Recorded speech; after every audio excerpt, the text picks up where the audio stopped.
ಮೊದಲನೆಯದಾಗಿ ಈ ಪ್ರವಚನ ಮಾಲೆಯ ಈ ಪರ್ಯಾಯವನ್ನು ಪ್ರಾಯೋಜನೆ ಮಾಡಿರುವ ಪಂಡಿತ ರತ್ನಂ ಕುಕ್ಕೆ ಸುಬ್ರಹ್ಮಣ್ಯ ಶಾಸ್ತ್ರಿ ಸ್ಮಾರಕ ದತ್ತಿ, ಎಚ್.ಎನ್. ಆನಂದ್ ದತ್ತಿ ಮೊದಲಾದ ಸಹೃದಯ ಬಂಧುಗಳಿಗೆ ಕೃತಜ್ಞತೆ ಸೂಚಿಸ್ತಾ ಆ ಪರಿವಾರಗಳವರಿಗೆಲ್ಲ ಸಕಲ ಶ್ರೇಯಸ್ಸು ಉಂಟಾಗಲಿ ಅಂತ ಹಾರೈಸ್ತಾ ಇದ್ದೇನೆ. ಸತ್ಸಂಗತ್ವೇ ನಿಸ್ಸಂಗತ್ವಂ ಅಂತ ಆಚಾರ್ಯರು ಹೇಳಿದ್ದಾರೆ. ನಿಸ್ಸಂಗತ್ವ ನಮಗೆ ದೂರದ ಮಾತಾಯಿತು, ಆದರೆ ಸತ್ಸಂಗದ ಲಾಭವಂತೂ ನಮಗೆ ನಿಶ್ಚಿತವಾಗಿ ಆಗಿದೆ. ಶ್ರೀ ಶಂಕರ ಭಗವತ್ಪಾದರ ಪ್ರಕರಣ ಗ್ರಂಥಗಳಲ್ಲಿ ಗಾತ್ರದಲ್ಲಿ ಮತ್ತು ವಿಷಯ ಸಮೃದ್ಧಿಯಲ್ಲಿ ಮಹತ್ವದ್ದಾದ ವಿವೇಕ ಚೂಡಾಮಣಿಯ ಒಡನಾಟವನ್ನು ಕಳೆದ 28 ತಿಂಗಳಿಂದ ನಮಗೆ ದೊರಕಿಸಿದ್ದಾರೆ ವಿದ್ವಾನ್ ಗಣೇಶ ಭಟ್ ಹೋಬಳಿಯವರು. ಅದಕ್ಕಿಂದೆ ಭಗವದ್ಗೀತೆಯ ಲೋಕದಲ್ಲಿ 4-5 ವರ್ಷಗಳೇ ಸಂಚಾರ ಮಾಡಿಸಿದ್ರು. ನಮ್ಮ ಪಾಲಿಗೆ ಇವರೇ ಕೈವರ್ತಕರು, ಅಂದರೆ ದೋಣಿ ನಡೆಸುವವರು ಅಂತ. ವಿವೇಕ ಚೂಡಾಮಣಿ ಹೇಳಿ ಕೇಳಿ ಒಂದು ಪ್ರಕರಣ ಗ್ರಂಥ. ಹೀಗಾಗಿ ಅದರ ಪ್ರತ್ಯೇಕ ವ್ಯವಸ್ಥಿತ ಸಮಗ್ರ ಅಧ್ಯಯನ ನಡೆಯೋದು ವಿರಳ. ಪ್ರಸ್ಥಾನತ್ರಯ ಭಾಷ್ಯಗಳು, ತರ್ಕಶಾಸ್ತ್ರ ಗ್ರಂಥಗಳು ಇದೆಲ್ಲ ಸಾಂಪ್ರದಾಯಿಕ ಕ್ರಮದಲ್ಲಿ ಅಧ್ಯಯನ ಆಗ್ತವೆ. ಆದರೆ ವಿವೇಕ ಚೂಡಾಮಣಿ ಹಾಗೆ ಸಮಗ್ರವಾಗಿ ಅಧ್ಯಯನಕ್ಕೆ ಒಳಪಡುವುದು ಆ ಸಂಪ್ರದಾಯ ಇಲ್ಲ. ಹೀಗೆ ಆಸಕ್ತಿ ಇದ್ದವರು, ವೇದಾಂತ ಆಸಕ್ತರು ಅದನ್ನು ಸ್ವಂತವಾಗಿ ಓದ್ಕೊಳ್ತಾರೆ ಅಷ್ಟೇ. ಹೀಗೆ ಇಷ್ಟು ವಿವರವಾದ ಅಧ್ಯಯನ, ಇಷ್ಟು ಸಮಗ್ರವಾದ ಅವಲೋಕನ ನಮಗೆ ತಿಳಿದ ಹಾಗೆ ಬೇರೆ ಯಾವ ವೇದಿಕೆಯಲ್ಲೂ ನಡೆದಿಲ್ಲ. ಆದರೆ ಒಳಹೊಕ್ಕು ನೋಡುವಾಗ ಇದು ಎಷ್ಟು ಬೋಧಕ ಸಾಮಗ್ರಿಯಿಂದ ನಿಬಿಡವಾಗಿದೆ ಅನ್ನೋದು ನಮ್ಮೆಲ್ಲರ ಅನುಭವಕ್ಕೆ ಬಂದಿದೆ.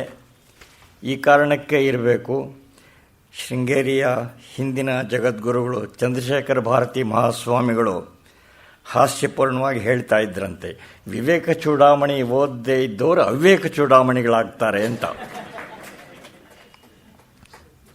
ಆ ಜಗದ್ಗುರುಗಳೇ ವಿವೇಕ ಚೂಡಾಮಣಿಗೆ ವ್ಯಾಖ್ಯಾನವನ್ನು ರಚಿಸಿರೋದು ತಿಳಿದ ಸಂಗತಿನೇ ಆಗಿದೆ. ಅದನ್ನು ಬಿಟ್ಟರೆ ಬಹುಶಃ ಈ ಪ್ರಕರಣ ಗ್ರಂಥಕ್ಕೆ ಇರುವ ಏಕೈಕ ಸಾಂಪ್ರದಾಯಿಕ ವ್ಯಾಖ್ಯಾನ ಕೇಶವಾಚಾರ್ಯ ಸ್ವಾಮಿಗಳದು.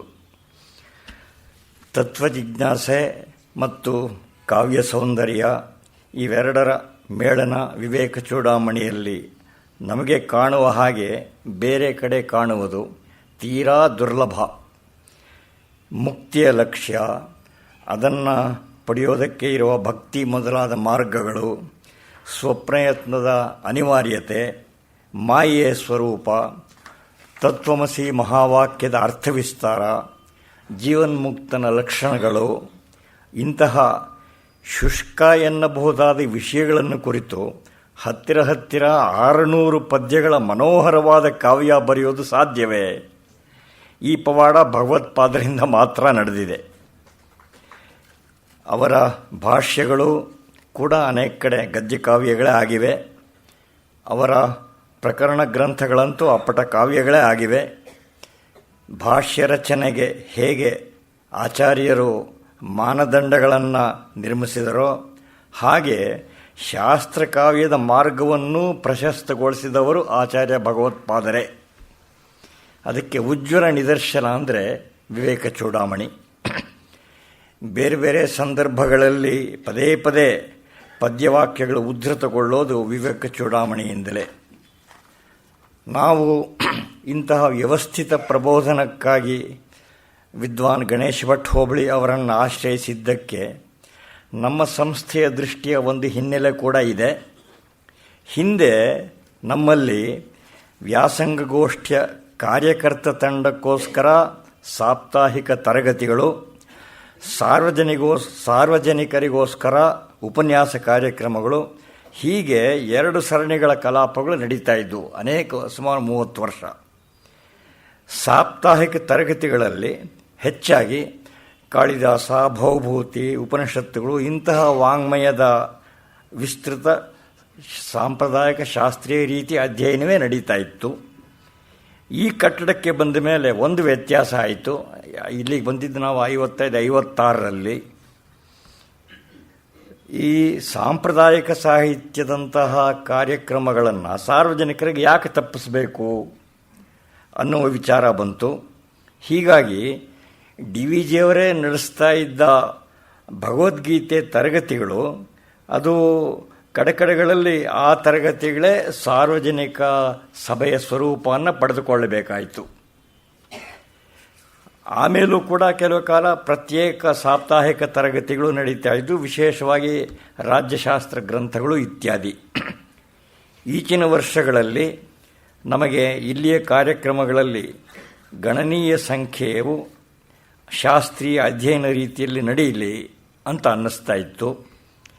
ಆದರೆ ಅದನ್ನು ವ್ಯವಸ್ಥಿತವಾಗಿ ಮತ್ತು ಆಸಕ್ತ ಜನಸಾಮಾನ್ಯರಿಗೂ ಆಕರ್ಷಕವಾಗುವ ಹಾಗೆ ನಿರ್ವಾಹ ಮಾಡೋರು ಸಿಗುವುದು ಸುಲಭ ಅಲ್ಲ. ಇದಕ್ಕೆ ಬೇಕಾದಂತಹ ಶಾಸ್ತ್ರಾಧಿಕಾರ ಮತ್ತು ಪ್ರತಿಪಾದನಾ ಕೌಶಲ ನಮಗೆ ಕಂಡಿದ್ದು ವಿದ್ವಾನ್ ಗಣೇಶ ಭಟ್ ಹೋಬಳಿ ಅವರಲ್ಲಿ. ಇದನ್ನು ಮೆಚ್ಚಿರುವ ದೊಡ್ಡ ಶ್ರೋತೃವರ್ಗ ಇರುವುದು ಅನುಭವಕ್ಕೆ ಬಂದಿದೆ. ನಾವೇನೋ ಸಾಮಾನ್ಯರು, ನಮಗೆ ಗಣೇಶ ಭಟ್ರು ಅನಿವಾರ್ಯವಾಗಿದ್ದಾರೆ. ಆದರೆ ಒಳ್ಳೆಯ ವ್ಯುತ್ಪತ್ತಿ ಇದ್ದ ಅನೇಕರು ಕೂಡ ಇದನ್ನು ಮೆಚ್ಚಿಕೊಂಡಿದ್ದಾರೆ. ಇಲ್ಲಿಯ ಹಿಂದಿನ ಕಾರ್ಯಕ್ರಮಗಳ ಧ್ವನಿ ಮುದ್ರಣಗಳನ್ನು ಕೇಳಿದ ಪ್ರೊಫೆಸರ್ ಭಾನುಮೂರ್ತಿ ಅಂತ ಅಂತಾರಾಷ್ಟ್ರೀಯ ಖ್ಯಾತಿಯ ಗಣಿತಶಾಸ್ತ್ರಜ್ಞರು, ಸ್ವಾಮಿ ಪರಮಾನಂದ ಭಾರತಿಗಳ ಪೂರ್ವಾಶ್ರಮದ ಅಣ್ಣಂದಿರು. ಈಗ ಕಳೆದ ವರ್ಷ ಅವರು ಸ್ವರ್ಗವಾಸಿಗಳಾದರು. ಅವರು ಗಣೇಶ ಭಟ್ರ ಹಿಂದಿನ ನಮ್ಮ ಸರಣಿಗಳ ಧ್ವನಿ ಮುದ್ರೆಗಳನ್ನೆಲ್ಲ ಕೇಳಿ ತುಂಬ ಆನಂದ ವ್ಯಕ್ತಪಡಿಸಿದರು. ನನಗೆ ಫೋನ್ ಮಾಡಿದ್ರು ಮದ್ರಾಸಿಂದ, ನೀವು ಇವ್ರ ಹತ್ರ ಇಡೀ ಬೃಹದಾರಣ್ಯ ಉಪನಿಷತ್ತಿನ ವ್ಯಾಖ್ಯಾನ ಮಾಡಿಸ್ಬೇಕು ಗಣೇಶ ಭಟ್ರಿಂದ ಅಂತ. ಭಗವತ್ಕೃಪೆ ಇದ್ದರೆ ಮುಂದೆ ಅಂತೂ ಆಗಿತ್ತು, ಗೊತ್ತಿಲ್ಲ. ಯಾಕೆ ಹೇಳಿದೆ ಅಂದರೆ, ವ್ಯುತ್ಪನ್ನರು ಕೂಡ ಗಣೇಶ ಭಟ್ ಹೋಬಳಿ ಅವರ ಪ್ರತಿಪಾದನೆಯನ್ನು ತುಂಬ ಮೆಚ್ಚಿಕೊಂಡಿದ್ದಾರೆ. ಕಳೆದ 10 ವರ್ಷಗಳಲ್ಲಿ 10 ಬಿಡಿ ಕಾರ್ಯಕ್ರಮಗಳಲ್ಲದೆ ಶಿವಾನಂದ ಲಹರಿ, ಸೌಂದರ್ಯ ಲಹರಿ, ಭಗವದ್ಗೀತೆ ಹೀಗೆ ಆಧಾರ ಗ್ರಂಥಗಳ ವಿಸ್ತೃತ ವ್ಯಾಖ್ಯಾನಗಳು ವಿದ್ವಾನ್ ಗಣೇಶ ಭಟ್ರಿಂದ ನಡೆದಿವೆ. ಆ ಸರಣಿಗೆ ಒಳ್ಳೆಯ ಸೇರ್ಪಡೆ ಇದೀಗ ಮುಕ್ತಾಯಗೊಳ್ತಾ ಇರುವ ವಿವೇಕ ಚೂಡಾಮಣಿ ಪ್ರವಚನ ಸರಣಿ. ಈ ಸರಣಿಗಳ ಮೂಲಕ ವೇದಾಂತ ದರ್ಶನದ ಅತ್ಯಂತ ಅಸಂಖ್ಯ ಸೂಕ್ಷ್ಮ ಆಯಾಮಗಳನ್ನು ನಮಗೆ ಮನನೀಯ ರೀತಿಯಲ್ಲಿ ತಿಳಿಸಿಕೊಟ್ಟಿದ್ದಾರೆ ವಿದ್ವಾನ್ ಗಣೇಶ ಭಟ್ ಹೋಬಳಿಯವರು. ಅವರ ಉಪಕಾರಕ್ಕಾಗಿ ತಮ್ಮೆಲ್ಲರ ಪರವಾಗಿ, ಇಡೀ ಸಮಾಜದ ಪರವಾಗಿ, ಸಮಸ್ತ ಆಸ್ತಿಕ ಜನತೆಯ ಪರವಾಗಿ ಹಾಗೂ ಗೋಖಲೆ ಸಂಸ್ಥೆಯ ಪರವಾಗಿ ವಂದನೆಗಳನ್ನು ಸಲ್ಲಿಸ್ತಾ ಇದ್ದೇನೆ.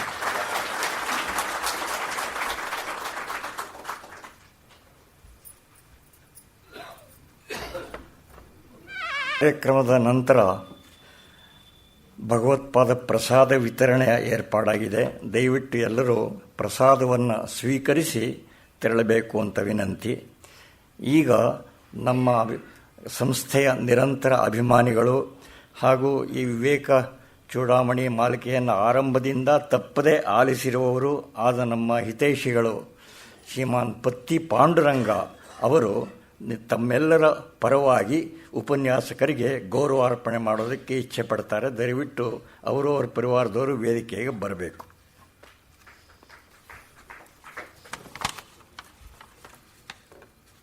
ಮೊಟ್ಟ ಮೊದಲು ದೇವರಿಗೆ, ಸಭೆಗೆ ನನ್ನ ನಮಸ್ಕಾರಗಳು. ಶ್ರೀಮತಿ ಗಣೇಶ ಭಟ್ಟ ಹೋಬಳಿಯವರೇ ಮತ್ತು ಸನ್ಮಾನ್ಯ ವಿದ್ವಾನ್ ಹೋಬಳಿಯವರೇ ಮತ್ತು ನೆರೆದ ಎಲ್ಲ ನನ್ನ ಸ್ನೇಹಿತರೇ, ಹಿರಿಯರೇ, ತಾರೀಖು 9/4/2014 ಪ್ರಾರಂಭವಾಗಿ ಇಂದಿಗೆ ಸುಮಾರು 135 ಸರಣಿಗಳಲ್ಲಿ ಹೋಬಳಿಯವರ ವಿವೇಕ ಚೂಡಾಮಣಿಯ ಪ್ರವಚನವನ್ನು ಮಾಡಿದ್ದಾರೆ. ಇಂದು ಮಂಗಳ. ವಿವೇಕ ಚೂಡಾಮಣಿ ಶಂಕರಾಚಾರ್ಯ ವಿರಚಿತ ಅನೇಕ ಗ್ರಂಥಗಳಲ್ಲಿ ಒಂದು ಉತ್ಕೃಷ್ಟ ಗ್ರಂಥ. ವೇದ, ಉಪನಿಷತ್ತು, ಭಗವದ್ಗೀತೆಗಳ ಬಟ್ಟಿ ಇಳಿಸಿದ ಸಾರ ಸಮಾನ. ಮಾನ್ಯರು ತುಂಬ ಸುಲಲಿತವಾಗಿ ಅನೇಕ ದೃಷ್ಟಾಂತಗಳಿಂದ, ಅದರಲ್ಲೂ ಮುಖ್ಯವಾಗಿ ಮಧುಸೂದನ ಸರಸ್ವತಿಗಳ ಕೃತಿಗಳಿಂದ ಮತ್ತು ಅನೇಕ ಉಪಮಾನಗಳಿಂದ ಮನಸ್ಸಿಗೆ ನಾಟುವಂತೆ ಪ್ರವಚನ ಮಾಡಿದ್ದಾರೆ. ಈ ಗ್ರಂಥ ಮನ ಮಾಡಿಕೊಂಡು ಕಿಂಚತ್ತಾದರೂ ಆಚರಿಸದೆ ಅವಿವೇಕಗಳಾದ ನನ್ನಂಥವರು ಸ್ವಲ್ಪವಾದರೂ ವಿವೇಕರಾಗುತ್ತಾರೆ. ಜ್ಞಾನವಂತರಾದ ಗಣೇಶ ಭಟ್ಟರಿಗೆ ನನ್ನ ಹೃದಯಪೂರ್ವಕವಾದ ನಮೋ ನಮನಗಳು. ಇದೇ ರೀತಿ ಮುಂದಿನ ಹೊಸ ವರ್ಷದ ಲಲಿತಾ ಸಹಸ್ರನಾಮ ನಾಮದ ಪ್ರವಚನ ಕೇಳಲು ಕಾತುರದಿಂದ ಎದುರು ನೋಡುತ್ತಿದ್ದೇವೆ. ಮುಖ್ಯವಾಗಿ ನಾವು ಜೀವನದಲ್ಲಿ ಅಳವಡಿಸಿಕೊಳ್ಳಬೇಕಾಗಿರುವುದು ಸವಳ ಜೀವನ ಮತ್ತು ಉದಾತ್ತ ಚಿಂತನೆ. ಗೋಖಲೆ ಸಭಾಂಗಣ, ಸರಸ್ವತಿ ದೇವಿಯ ಆವಾಸ ಸ್ಥಾನ, ಜ್ಞಾನದೇಗುಲ ನಡೆಯುವ ಎಲ್ಲ ನಮೂನೆಯ ಕಾರ್ಯಕ್ರಮಗಳು ನಮ್ಮ ಏಳಿಗೆಗಾಗಿ. ಇದಕ್ಕಾಗಿ ನಾವೆಲ್ಲರೂ ಸನ್ಮಾನ್ಯ ಡಾಕ್ಟರ್ ರಾಮಸ್ವಾಮಿಯವರಿಗೂ ರಾಮು ಅವರಿಗೂ ಎಲ್ಲ ಸಿಬ್ಬಂದಿವರೆಗೂ ಚಿರಋಣಿಯಾಗಿರ್ತೇವೆ. ಈಗ ಶ್ರೀಮತಿ ಗಣೇಶ ಭಟ್ರು ಮತ್ತು ವಿದ್ವಾನ್ ಗಣೇಶ ಭಟ್ರು ನನ್ನ ಗೌರವಪೂರ್ವಕವಾದ ಮರ್ಯಾದೆಯನ್ನು ರಾಮಸ್ವಾಮಿಗಳ ಮೂಲಕ ಸ್ವೀಕರಿಸಿ ಎಲ್ಲರನ್ನು ಆಶೀರ್ವದಿಸಬೇಕಾಗಿ ಕೋರ್ತಾನೆ. ಮತ್ತೆ ಎಲ್ಲರಿಗೂ ನಮಸ್ಕಾರಗಳು.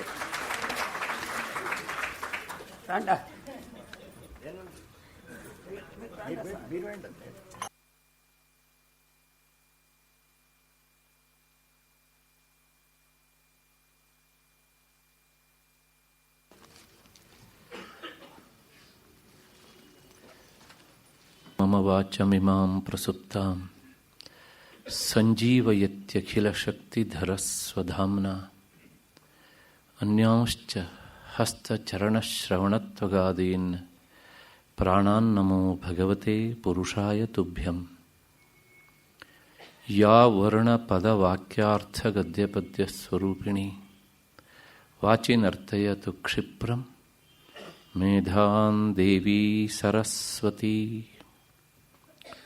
ಸರ್ವವೇದಾಂತಸಿದ್ಧಾಂತಗೋಚರಂ ತಮಗೋಚರಂ ಗೋವಿಂದಂ ಪರಮಾನಂದಂ ಸದ್ಗುರುಂ ಪ್ರಣತೋಸ್ಮ್ಯಹಂ. ಶ್ರುತಿಸ್ಮೃತಿಪುರಾಣಾನಾಂ ಆಲಯಂ ಕರುಣಾಲಯಂ ನಮಾಮಿ ಭಗವತ್ಪಾದಂ ಶಂಕರಂ ಲೋಕಶಂಕರಂ. ನಮಸ್ತಸ್ಮೈ ಭಗವತೆ ಶಂಕರಾಚಾರ್ಯರೂಪಿಣೆ ಯೇನ ವೇದಾಂತವಿದ್ಯೇಯಂ ಉದ್ಧೃತಾ ವೇದಸಾಗರಾತ್. ಸದಾತ್ಮಧ್ಯಾನನಿರತಂ ವಿಷಯೇಭ್ಯಃ ಪರಾಂಗುಖಂ ನೌಮಿ ಶಾಸ್ತ್ರೇಷು ನಿಷ್ಣಾತಂ ಚಂದ್ರಶೇಖರ ಭಾರತೀಂ. ನನ್ನ ವಿವೇಕ ಚೂಡಾಮಣಿಯ ಬಂಧುಗಳೇ, ಈ ಕಾರ್ಯಕ್ರಮದ ಈ 5 ದಿನಗಳಲ್ಲಿ ಪ್ರಾಯೋಜಕರಾಗಿ ಸಹಕರಿಸಿದಂತಹ ದತ್ತಿ ನ್ಯಾಸಕರ್ತರಾದಂತಹ ಎಲ್ಲ ಆ ನ್ಯಾಸಕರ್ತರ ಪರಿವಾರದವರೇ ಮತ್ತು ಹಿರಿಯರೇ, ನನ್ನ ಮತ್ತು ನಿಮ್ಮೆಲ್ಲರ ಹೃದಯ ಮಂದಿರವನ್ನು ಬೆಳಗ್ತಾ ಇರುವಂತಹ ಮಹಾಚೈತನ್ಯಕ್ಕೆ ಅನಂತ ಪ್ರಣಾಮಗಳನ್ನು ಸಲ್ಲಿಸ್ತಾ ಈ ದಿನದ ಚಿಂತನೆಗೆ ಮುಂದಾಗ್ತಾ ಇದ್ದೇನೆ. ನಾನು ಹೇಳಬೇಕಾದಂತಹ ಕೃತಜ್ಞತೆಯನ್ನು, ವಂದನೆಗಳನ್ನು ಈ ಉಪನ್ಯಾಸದ ಕೊನೆಯಲ್ಲಿ ಸಲ್ಲಿಸ್ತೇನೆ. ನಿನ್ನೆಯ ದಿವಸ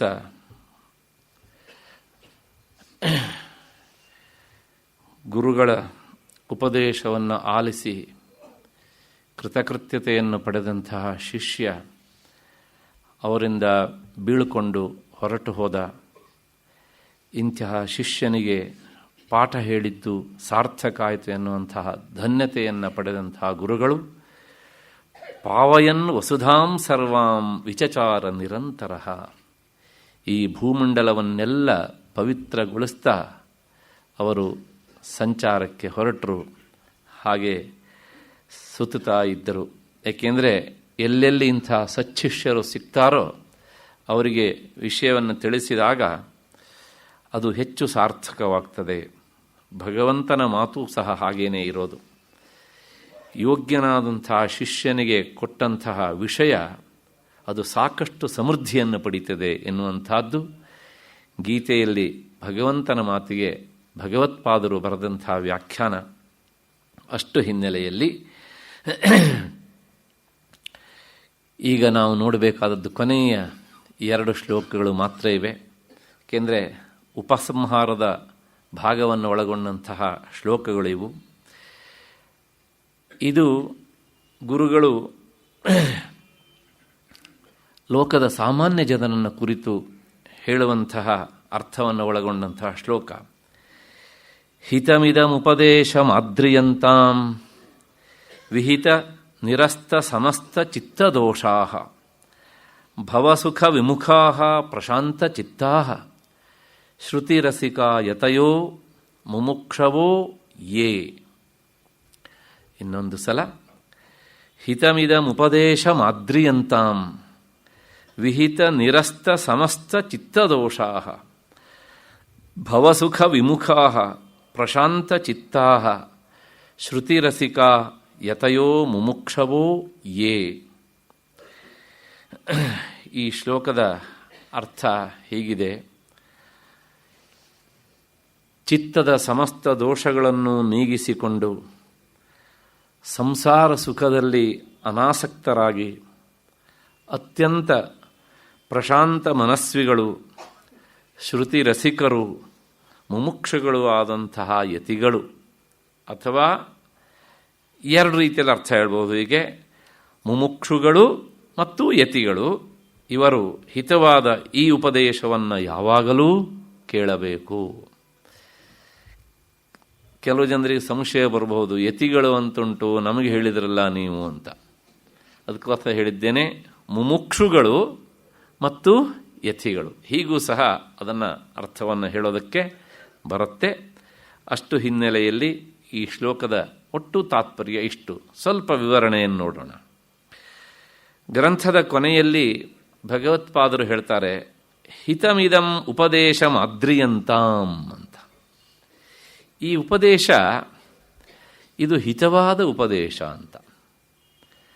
ನಮಗೆ ಹಿತ ಮತ್ತು ಪ್ರಿಯ ಇದು 2ರಲ್ಲಿ ವ್ಯತ್ಯಾಸ ಗೊತ್ತಿಲ್ಲ. ಬಹಳಷ್ಟು ಸಲ ನಮಗೆ ಯಾವುದು ಪ್ರಿಯವೋ ಅದೇ ನಮಗೆ ಹಿತ ಅಂತ ನಾವು ಅಂದ್ಕೊಂಡು ಬಿಡ್ತೇವೆ. ಯಾವುದು ನಮಗೆ ಹಿತವೋ ಅದು ನಮಗೆ ಪ್ರಿಯ ಆಗುವುದೇ ಇಲ್ಲ. ಆದರೆ ನಮಗೆ ಪ್ರಿಯ ಆಗದೇ ಇದ್ರೂ ಚಿಂತೆ ಇಲ್ಲ, ಅದು ಹಿತ ಆದರೆ ಅದರಿಂದ ನಮಗೆ ಶ್ರೇಯಸ್ಸುಂಟು. ಒಬ್ಬ ಸಕ್ಕರೆ ಕಾಯಿಲೆ ಇರುವಂತಹ ವ್ಯಕ್ತಿಗೆ ಸಿಹಿ ಅವನಿಗೆ ಪ್ರಿಯ ಇರಬಹುದು, ಆದರೆ ಅವನಿಗೆ ಅದು ಹಿತ ಅಲ್ಲ. ಅವನಿಗೆ ಹಾಗಲಕಾಯೇ ಹಿತ, ಆದರೆ ಅದು ಪ್ರಿಯ ಆಗೋದಿಲ್ಲ ಅಲ್ವಾ? ಹಾಗಾಗಿ ನಾವಿಲ್ಲಿ ನಾಲಿಗೆಯನ್ನು ನೋಡಬೇಕು, ಇಡೀ ಆರೋಗ್ಯವನ್ನು ನೋಡಬೇಕು ಎನ್ನುವಂಥದ್ದು ಪ್ರಶ್ನೆ. ಹಾಗೆಯೇ ಪ್ರಿಯ ಎನ್ನುವಂಥದ್ದು ತಾತ್ಕಾಲಿಕವಾದ ಸುಖವನ್ನು ಕೊಡುವಂಥದ್ದು, ಹಿತ ಎನ್ನುವಂಥದ್ದು ದೀರ್ಘಕಾಲದ ಸುಖವನ್ನು ಕೊಡುವಂಥದ್ದು. ಇಷ್ಟು ಸುದೀರ್ಘವಾಗಿ ಗ್ರಂಥವನ್ನು ಹೇಳಿ ಆದಮೇಲೆ ನಾನು ನಿಮಗೆ ಪ್ರಿಯವಾದದ್ದನ್ನು ಹೇಳ್ತೇನೆ ಅಂದರೆ ನಿಮಗೆ ತಾತ್ಕಾಲಿಕವಾದ ಸುಖ ಕೊಡುವ ವಿಷಯವನ್ನು ಹೇಳ್ತೇನೆ ಅಂತ ಅರ್ಥ ಆಗಿಬಿಡುತ್ತೆ ಅಲ್ವಾ? ಅದಕ್ಕೋಸ್ಕರ ಭಗವತ್ಪಾದ ಹೇಳ್ತಾರೆ, ಇದು ಪ್ರಿಯವಾದ ಉಪದೇಶ ಅಲ್ಲ, ಇದು ಹಿತವಾದ ಉಪದೇಶ ಅಂತ. ಹಾಗಾಗಿ ಈ ಹಿತವಾದಂಥ ಉಪದೇಶವನ್ನು ನೀವು ಆದ್ರಿಯಂತಾಂ ಗೌರವಿಸಿರಿ, ಮತ್ತೆ ಮತ್ತೆ ಕೇಳುವುದರ ಮೂಲಕ ಇದನ್ನು ಸ್ವೀಕರಿಸಿರಿ. ಅದನ್ನು ಕೇಳಬೇಕಿದ್ರೆ ಒಂದು ಸಣ್ಣ ಅಪೇಕ್ಷೆ ಉಂಟು ಹೇಳ್ತಾರೆ. ಏನು ಅಂದರೆ ವಿಹಿತ ನಿರಸ್ತ ಸಮಸ್ತ ಚಿತ್ತ ದೋಷ. ಕೇಳಬೇಕಿದ್ರೆ ಲೌಕಿಕವಾದಂಥ ವಿಷಯಗಳನ್ನು ತಲೆ ಒಳಗಡೆ ತುಂಬಿಕೊಂಡು ಇದನ್ನು ಕೇಳಲಿಕ್ಕೆ ಮುಂದಾಗಬೇಡಿ. ಯಾಕೆ ಅಂದರೆ ಅದನ್ನು ತಲೆಯೊಳಗೆ ತುಂಬಿಕೊಂಡು ಇದನ್ನು ಕೇಳಲಿಕ್ಕೆ ನೀವು ಕಿವಿ ಕೊಟ್ಟರೆ ಒಳಗಿದ್ದಂತಹ ಲೌಕಿಕ ವಿಷಯಗಳು ಅನ್ನುವಂತಹ ಹೊಲಸು ವಿಷಯಗಳು ಈ ವಿಷಯವನ್ನು ಒಳಕ್ಕೆ ಸ್ವೀಕರಿಸೋದಿಲ್ಲ. ಅದನ್ನು ಅಲ್ಲಿಯೇ ಬಾಗಿಲಲ್ಲೇ ನಿಂತು ತಳ್ತಾ ಇರ್ತವೆ ಅವು. ಹಾಗಾಗಿ ಸಾಧ್ಯವಾದಷ್ಟು ಸಹ ಕೇಳಲಿಕ್ಕೆ ಪ್ರಾರಂಭ ಮಾಡೋಕ್ಕಿಂತ ಮುನ್ನವೇ ನಾನೊಂದು ಒಳ್ಳೆಯ ವಿಷಯವನ್ನು ಕೇಳಲಿಕ್ಕೆ ಬಂದಿದ್ದೇನೆ, ಸಾಧ್ಯವಾದಷ್ಟು ನನ್ನ ಲೌಕಿಕ ಪ್ರಪಂಚದ ವಿಷಯಗಳನ್ನು ಇಷ್ಟು ಹೊತ್ತು ದೂರ ಇಟ್ಟು ನಾನು ಇದನ್ನು ಕೇಳ್ತೇನೆ ಅಂತ. ನಮಗೆ ಗೊತ್ತು ಕೆಲವು ಸಲ ಏನಾಗುತ್ತೆ ಅಂದರೆ, ಇಂಥ ವಿಷಯಗಳನ್ನು ಕೇಳಲಿಕ್ಕೆ ಬಂದಾಗಲೇ ಲೌಕಿಕ ವಿಷಯಗಳು ಹೆಚ್ಚೆಚ್ಚು ನಮ್ಮ ಮನಸ್ಸಿಗೆ ಬಂದು ರಾಚುತ್ತಾ ಇರ್ತವೆ. ಅವತ್ತೇ ಎಲ್ಲಿಲ್ಲದ ಹೊಸ ಹೊಸ ನೆನಪು ಬರ್ತಾ ಇರ್ತವೆ ಅದಕ್ಕೆ ಸಂಬಂಧಪಟ್ಟ ಹಾಗೆ. ಆದ್ದರಿಂದ ಹೇಳ್ತಾರೆ ನಿರಸ್ತ ಸಮಸ್ತ ಚಿತ್ತ ದೋಷ. ಅದಕ್ಕೆ ಇನ್ನೊಂದು ಅರ್ಥ ಏನು ಅಂದರೆ, ಚಿತ್ತ ದೋಷ ಅಂದರೆ, ಈ ಚಿತ್ತ ಅಂದರೆ ಮನಸ್ಸು, ಮನಸ್ಸಿನ ದೊಡ್ಡ ದೋಷ ಏನು ಅಂದರೆ ಅದು 1-2 ನಿಮಿಷ ಇದ್ದಲ್ಲಿ ಇರೋದಿಲ್ಲ. ನಮ್ಮನ್ನು ಉಪನ್ಯಾಸಕ್ಕೆ ಅದೇ ಕರ್ಕೊಂಡು ಬರುತ್ತೆ. ಕರ್ಕೊಂಡು ಬಂದಾದ್ಮೇಲೆ ಒಳಗೂ ಸಹ ಬಂದು ಕೂರಿಸ್ಬಿಡುತ್ತೆ. ನಾವು ಕೂತಾದ್ಮೇಲೆ ಅದು ಇಲ್ಲಿಂದ ಹೊರಟು ಬಿಡುತ್ತೆ. ಅದು ಇದು ಮಾಡುವ ದೊಡ್ಡ ಹಾನಿ ನಮಗೆ. ನಾವೇನು ಮಾಡ್ತೇವೆ ಕೇಳಿದ್ರೆ, ಕೊನೆಗೆ ಉಪನ್ಯಾಸ ಮುಗಿದ ಮೇಲೆ ಅಷ್ಟೊತ್ತಿಗೆ ಬರುತ್ತೆ ನಮ್ಮನ್ನು ಕರ್ಕೊಂಡು ಹೋಗೋದಕ್ಕೆ ಅದು ಅಷ್ಟೊತ್ತಿಗೆ. ಹಾಗಾಗಿ ಇದು ನಮಗೆ ಮಾಡುವ ಪರಮ ಅನ್ಯಾಯ ಮನಸ್ಸು, ನಮ್ಮದೇ ಮನಸ್ಸು. ಅದಕ್ಕೋಸ್ಕರ ಭಗವತ್ಪಾದರು ಹೇಳ್ತಾರೆ ಸಮಸ್ತ ಚಿತ್ತ ದೋಷ. ಇದಕ್ಕೆ ಅವಕಾಶ ಕೊಡಬೇಡಿ, ಸಾಧ್ಯವಾದಷ್ಟು ಮನಸ್ಸನ್ನು ಏಕಾಗ್ರತೆಯಿಂದ ಇಟ್ಟು ಕೇಳಿ ಅಂತ. ನಮ್ಮೆಲ್ಲರ ಅನುಭವ, ಲೌಕಿಕ ವಿಷಯದಲ್ಲಿ ನಮ್ಮ ಮನಸ್ಸು ಬಹಳ ಬೇಗ ಏಕಾಗ್ರತೆಗೆ ಒಳಪಡುವಷ್ಟು ಅಧ್ಯಾತ್ಮ ವಿಷಯದಲ್ಲಿ ಅದು ಏಕಾಗ್ರತೆಗೆ ಬರುವುದಿಲ್ಲ. ನಾನು ಬಹಳ ಹಿಂದೆ ಒಂದು ಮಾತನ್ನು ಹೇಳಿದ್ದೆ, ನಂದಲ್ಲ ಮಾತು, DVG ಅವರು ಹೇಳಿದ ಮಾತು ಅದು. ಅವರು ಯಾರೋ ಒಬ್ಬ ಸ್ನೇಹಿತರು ಹೇಳಿದ್ರಂತೆ, ಅವರಿಗಿಂತ ಹಿರಿಯರು. ಅವರು ಮಾತನ್ನು ಹಾಗೆ ಹೇಳಿಬಿಡ್ತೇನೆ ನಾನು. ಗುಂಡಪ್ಪ, 2 ತಾಸು ಬೇಕಾದರೂ ಏಕಾಗ್ರತೆಯಿಂದ ಮೈಯನ್ನು ತೊಳಿತೇನೆ, ಆದರೆ 2 ನಿಮಿಷ ಏಕಾಗ್ರತೆಯಿಂದ ಭಗವತ್ ಚಿಂತನೆ ಮಾಡಲಿಕ್ಕಾಗೋದಿಲ್ವಲ್ಲೋ ಅಂತ. ಪ್ರಾಯಶಃ ನಾವೆಲ್ಲರೂ ಸಹ ಇದಕ್ಕಿಂತ ಹೊರತಾದವರಲ್ಲ. ಇದನ್ನು ಮನಸ್ಸಿನಲ್ಲಿಟ್ಕೊಂಡೇ ಈ ಮಾತನ್ನು ಹೇಳ್ತಾರೆ. ಇದನ್ನು ಸಮಸ್ತ ಚಿತ್ತದೋಷ, ನಿರಸ್ತ ಸಮಸ್ತ ಚಿತ್ತದೋಷ. ಸಾಧ್ಯವಾದಷ್ಟು ಏಕಾಗ್ರತೆಯಿಂದ ಅದನ್ನು ಕೇಳಬೇಕು. ಮೊದಲು ಈ ಮನಸ್ಸನ್ನು ವಿಷಯದ ಕಡೆಗೆ ಹರಿಸಿ ಕೇಳುವುದು ಒಂದು ಶಿಕ್ಷೆ. ಯಾಕೆಂದರೆ ಅಧ್ಯಾತ್ಮ ವಿಚಾರವನ್ನು ಈವರೆಗೆ ಕೇಳದೆ ಇರುವವರಿಗೆ ಅದನ್ನು ಕೇಳುವುದು ಒಂದು ದೊಡ್ಡ ಪನಿಷ್ಮೆಂಟ್. ಅದು ನಿನ್ನೆ ಹೇಳಿದ್ದೇನೆ ನಾನು ಇದನ್ನು. ಆಮೇಲೆ ಕೇಳ್ತಾ ಕೇಳ್ತಾ ರುಚಿ ಹತ್ತಿದ ಮೇಲೆ ಮತ್ತೆ ಪುನಃ ಇದೇ ಇರಲಿ ಅಂತ ಅನಿಸುತ್ತೆ. ಅದು ಆ ವಿಷಯದ ಒಂದು ವಿಶೇಷತೆ ಹೀಗೆ ಅಂತ. ಹಾಗೆ ಕೇಳಿದರೆ ಏನಾಗತ್ತೆ ಅಂದರೆ ಮುಂದೆ ಹೇಳ್ತಾರೆ ಅವರು, ಅದರ ಜೊತೆಗೆ ಇನ್ನೂ ಒಂದು ಮಾತನ್ನು ಹೇಳ್ತಾರೆ ಅವರು, ಭವಸುಖ ವಿಮುಖ.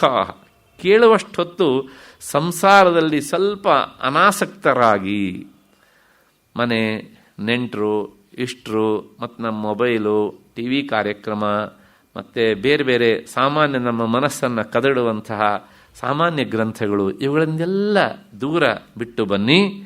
ಮತ್ತು ಹೇಗಿರಬೇಕಂದ್ರೆ ಪ್ರಶಾಂತ ಚಿತ್ತ, ಸ್ವಲ್ಪ ಪ್ರಶಾಂತ ಮನಸ್ಕರಾಗಿ ಆ ವಿಷಯವನ್ನು ಕೇಳಿದಾಗ ನೀವು ಶ್ರುತಿ ರಸಿಕಾ. ರಸಿಕಾ ಅಂದರೆ ರಸವನ್ನು ಆಸ್ವಾದನೆ ಮಾಡುವವರು ಅಂತ ಅರ್ಥ. ಶ್ರುತಿಯಲ್ಲಿರುವ ರಸ ಯಾವುದು? ಶ್ರುತಿ ಹೇಳುವ ರಸ ಪರಬ್ರಹ್ಮ ರಸ. ಆ ಪರಬ್ರಹ್ಮ ರಸವನ್ನು ಆಸ್ವಾದಿಸುವರಂಥವರಾಗಿ ನೀವು ಇದನ್ನು ಕೇಳಿ. ಆ ನೀವು ಅನ್ನೋದಕ್ಕೆ ಯಾರ್ಯಾರು ಅಂದರೆ, ಮೊದಲನೇದಾಗಿ ಯತಯ. ಯತಯ ಅಂದರೆ ನೇರವಾಗಿ ಸನ್ಯಾಸಿಗಳು ಅಂತಲೇ ಅರ್ಥ ಅಲ್ಲ, ಯತಿ ಪ್ರಯತ್ನೆ ಅಂತ. ಸಂಸಾರದಲ್ಲಿದ್ದು ಅಧ್ಯಾತ್ಮ ವಿಚಾರವನ್ನು ತಿಳಿಬೇಕು ಅಂತ ಯಾರು ಪ್ರಯತ್ನಶೀಲರಾಗಿರ್ತಾರೋ ಅವರೂ ಸಹ ಅಷ್ಟರ ಮಟ್ಟಿನ ಯತಿಗಳೇ. ಹಾಗೆ ಅಂಥ ಯತಯ ಮತ್ತು ಮುಮುಕ್ಷವ. ಇನ್ನು ಕೆಲವು ಜನ ಅಷ್ಟು ಯತಿತ್ವವನ್ನು ಸಂಪಾದನೆ ಮಾಡಿಕೊಂಡಿರೋದಿಲ್ಲ. ಆದರೆ ಸಾಧ್ಯ ಆದರೆ ಈ ಜನ್ಮದಲ್ಲೇ ನನಗೊಂದು ಮೋಕ್ಷ ಸಿಕ್ಕಿದರೆ ಸಿಕ್ಕಲಿ ಅಂತ ಆಸೆ ಇರುತ್ತೆ. ಅಂಥ ಮುಮುಕ್ಷುಗಳು, ಆ ಮುಮುಕ್ಷು ಅನ್ನೋದಕ್ಕೆ ನಿನ್ನೆ ನಾನು ಅರ್ಥ ಹೇಳಿದ್ದೇನೆ, ಮೋಕ್ಷವನ್ನು ಬಯಸುವವರು ಮುಮುಕ್ಷುಗಳು. ಹೀಗೆ ಇದಕ್ಕೆ 2 ರೀತಿಯಲ್ಲಿ ಹೇಳ್ಬೋದು ಅರ್ಥವನ್ನು. ಮುಮುಕ್ಷವ ಯತಯ, ಮೋಕ್ಷವನ್ನು ಬಯಸುವಂಥ ಯತಿಗಳು ಇದನ್ನು ಕೇಳಬೇಕು ಅಂತ ಅವರಿಗೆ ಒಂದು. ನಾವು ಯತಿಗಳಲ್ವಲ್ಲ, ಅದಕ್ಕೋಸ್ಕರ ಏನು ಕೇಳಿದರೆ ನಾವು ಮುಮುಕ್ಷವ, ಕೇವಲ ಮೋಕ್ಷಾಪೇಕ್ಷಿಗಳು, ಮತ್ತು ಎಷ್ಟು ಸಾಧ್ಯವಷ್ಟು ಪ್ರಯತ್ನವನ್ನು ಮಾಡುವವರು. ಅಂಥವರೂ ಸಹ ಇದನ್ನು ಕೇಳಬೇಕು ಅಂತ. ಇಷ್ಟು ಈ ಶ್ಲೋಕದ ಅರ್ಥ. ಇದರ ವಿವರಣೆ ಇಲ್ಲಿಗೆ ಆಯಿತು ಅಂತ ಅಂದ್ಕೊಂಡು ಮತ್ತೆ ಕೊನೆಯ ಶ್ಲೋಕಕ್ಕೆ ಹೋಗೋಣ. ಈ ಶ್ಲೋಕ ನಾನು ಅದನ್ನು ಹೇಳೋಕ್ಕಿಂತ ಮೊದಲು ಇಲ್ಲಿನ ಒಂದೆರಡು ಸ್ವಾರಸ್ಯ ಹೇಳಿಬಿಡ್ತೇನೆ. ಗ್ರಂಥಕರ್ತರಾದವರು ಕೆಲವೊಮ್ಮೆ ಕೆಲವು ನಿಯಮಗಳನ್ನು ಅವರಿಗವರೇ ಹಾಕ್ಕೊಂಡಿರ್ತಾರೆ. ಪ್ರಾರಂಭದಲ್ಲಿ ಎಷ್ಟೋ ಸಲ ಶ್ರೀ ಎನ್ನುವ ಶಬ್ದವನ್ನು ಪ್ರಯೋಗ ಮಾಡಿದರೆ ಮುಕ್ತಾಯದಲ್ಲೂ ಅದನ್ನು ಮಾಡಿಯೇ ಮುಗಿಸ್ತಾರೆ ಕೆಲವು ಸಲ. ಮತ್ತೆ ಕೆಲವು ಸಲ ಪ್ರಾರಂಭದ ಶ್ಲೋಕವನ್ನು ಯಾವ ಛಂದಸ್ಸಿನಲ್ಲಿ ಹೇಳ್ತಾರೋ ಮುಕ್ತಾಯವನ್ನು ಸಹ ಅದೇ ಛಂದಸ್ಸಿನಲ್ಲಿ ಮಾಡ್ತಾರೆ. ಮಧ್ಯದಲ್ಲಿ ಬೇರೆ ಛಂದಸ್ಸುಗಳೆಲ್ಲ ಬಂದು ಹೋಗ್ತವೆ. ಅದೆಲ್ಲ ಒಬ್ಬ ಗ್ರಂಥಕರ್ತರಾದವರು ತಮಗೆ ತಾವೇ ಹಾಕಿಕೊಂಡು ಗ್ರಂಥವನ್ನು ಲೋಕಕ್ಕೆ ಕೊಡುವಂಥ ಕ್ರಮ. ನಾವು ಅದನ್ನೆಲ್ಲ ಸೂಕ್ಷ್ಮವಾಗಿ ಗಮನಿಸಬೇಕು. ಈ 581ನೇ ಶ್ಲೋಕ, ಕೊನೆಯ ಶ್ಲೋಕ, ಈ ಶ್ಲೋಕವನ್ನು ಗಮನಿಸಿ. ಮತ್ತು ವಿವೇಕ ಚೂಡಾಮಣಿಯ ಮೊದಲ ಶ್ಲೋಕ ತಮ್ಮ ಗುರುವಂದನೆ, ಎರಡನೆಯದು ವಾಸ್ತವಿಕವಾಗಿ ಆ ಮಂಗಳ ಶ್ಲೋಕದ ಸಾಲಿನಲ್ಲೇ ಇರುವಂಥದ್ದು, ಜಂತೂನಾಂ ನರಜನ್ಮ ದುರ್ಲಭಮತಃ ಪುಂಸ್ತಂ ತಥೋ ವಿಪ್ರತ ಅಂತ. ಈ ಎರಡೂ ಶ್ಲೋಕಗಳು ಸಹ ಒಂದೇ ಛಂದಸ್ಸಿನಲ್ಲಿ ಶಾರ್ದೂಲ ವಿಕ್ರೀಡಿತ ಎನ್ನುವಂಥ ಛಂದಸ್ಸಿನಲ್ಲಿ ಇರುವಂಥವುಗಳು. ಎರಡರಲ್ಲೂ ಒಂದೊಂದು ಸಾಲಲ್ಲಿ 19 ಅಕ್ಷರಗಳು ಇವೆ. ಹಾಗಾಗಿ ಮೊದಲನೇ ಶ್ಲೋಕವನ್ನು ಅಂದರೆ ಮೊದಲನೇದು ಅಂದರೆ ಎರಡನೇ ಶ್ಲೋಕವನ್ನು ಯಾವ ಛಂದಸ್ಸಿನಲ್ಲಿ ಪ್ರಾರಂಭಿಸಿದರೋ ಮುಕ್ತಾಯವನ್ನು ಸಹ ಇದೇ ಛಂದಸ್ಸಿನಲ್ಲಿ ಭಗವತ್ಪಾದರು ಮುಗಿಸ್ತಾರೆ. ಅಂದರೆ ಅವರ ಆ ಶಾಸ್ತ್ರದ ವಿಷಯ ಸಮೃದ್ಧಿಯ ಜೊತೆಗೆ ಆ ಕಾವ್ಯದ ಸೊಬಗನ್ನು ಸಹ ನಾವು ನೋಡಬೇಕು. ಇದು ಕಾವ್ಯದ ನಿಯಮ, ಹೀಗೆ ಮಾಡಬೇಕಾದ್ದು, ಶಾಸ್ತ್ರದ ನಿಯಮ ಏನಲ್ಲ. ಆದರೆ ಅವರು ಅದನ್ನು ಪಾಲಿಸಿ ತೋರಿಸ್ತಾರೆ. ಇಲ್ಲಿ ಕಾವ್ಯದ ಅಂಶವನ್ನು ಸಹ ಹೀಗಿರಿಸಿದ್ದೇನೆ ಅಂತ. ಮಧ್ಯಮಧ್ಯೆಯಲ್ಲಿ ವೈವಿಧ್ಯಮಯವಾದ ಛಂದಸ್ಸನ್ನು ನಾವು ನೋಡಿದ್ದೇವೆ, ಬಹಳ ಅದ್ಭುತವಾದ ಛಂದಸ್ಸುಗಳು. ಹಾಗೆ ಆ ಶಾರ್ದೂಲ ವಿಕ್ರೀಡಿತ ಛಂದಸ್ಸಿನಲ್ಲಿ ಇದನ್ನು ಇಟ್ಟಿದ್ದಾರೆ. ಅದರ ಜೊತೆಗೆ ಇನ್ನೊಂದು ಸ್ವಾರಸ್ಯ ಉಂಟು ಅಂತ ಬಲ್ಲವರು ಹೇಳ್ತಾರೆ. ಆ ಜಂತೂನಾಂ ನರಜನ್ಮ ದುರ್ಲಭಂ, ಅದು ಶಾರ್ದೂಲ ವಿಕ್ರೀಡಿತ, ಇದು ಶಾರ್ದೂಲ ವಿಕ್ರೀಡಿತ. ಶಾರ್ದೂಲ ಅನ್ನೋದಕ್ಕೆ ಸಂಸ್ಕೃತದಲ್ಲಿ ಅರ್ಥ, ಕನ್ನಡದಲ್ಲಿ ಹೇಳಬೇಕಂದ್ರೆ ಹುಲಿ ಅಂತ ಅರ್ಥ. ಈ ಗ್ರಂಥದ ಪ್ರಾರಂಭದಲ್ಲಿ ಮತ್ತು ಕೊನೆಯಲ್ಲಿ 2 ಹುಲಿಗಳಿವೆ.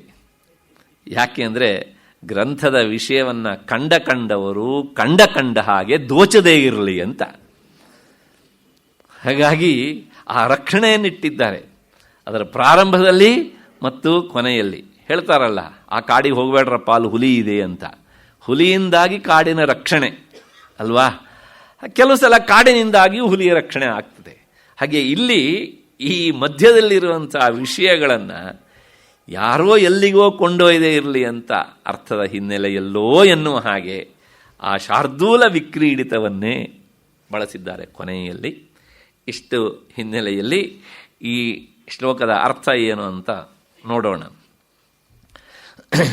ಸಂಸಾರಾಧ್ವನಿತಾಪಭಾನುಕಿರಣ ಪ್ರೋದ್ಭೂತದಾಹವ್ಯಥಾ ಖಿನ್ನಾನಾಂ ಜಲಕಾಂಕ್ಷಯಾ ಮರುಭುವಿ ಭ್ರಾಂತ್ಯಾ ಪರಿಭ್ರಾಮ್ಯತಾಂ ಅತ್ಯಾಸನ್ನಸುಧಾಂಬುಧಿಂ ಸುಖಕರಂ ಬ್ರಹ್ಮಾದ್ವಯಂ ದರ್ಶಯಂತ್ಯೇಷಾ ಶಂಕರ ಭಾರತಿ ವಿಜಯತೆ ನಿರ್ವಾಣ ಸಂದಾಯಿನಿ. ಏಷಾ ಶಂಕರ ಭಾರತಿ ವಿಜಯತೆ ನಿರ್ವಾಣ ಸಂದಾಯಿನಿ.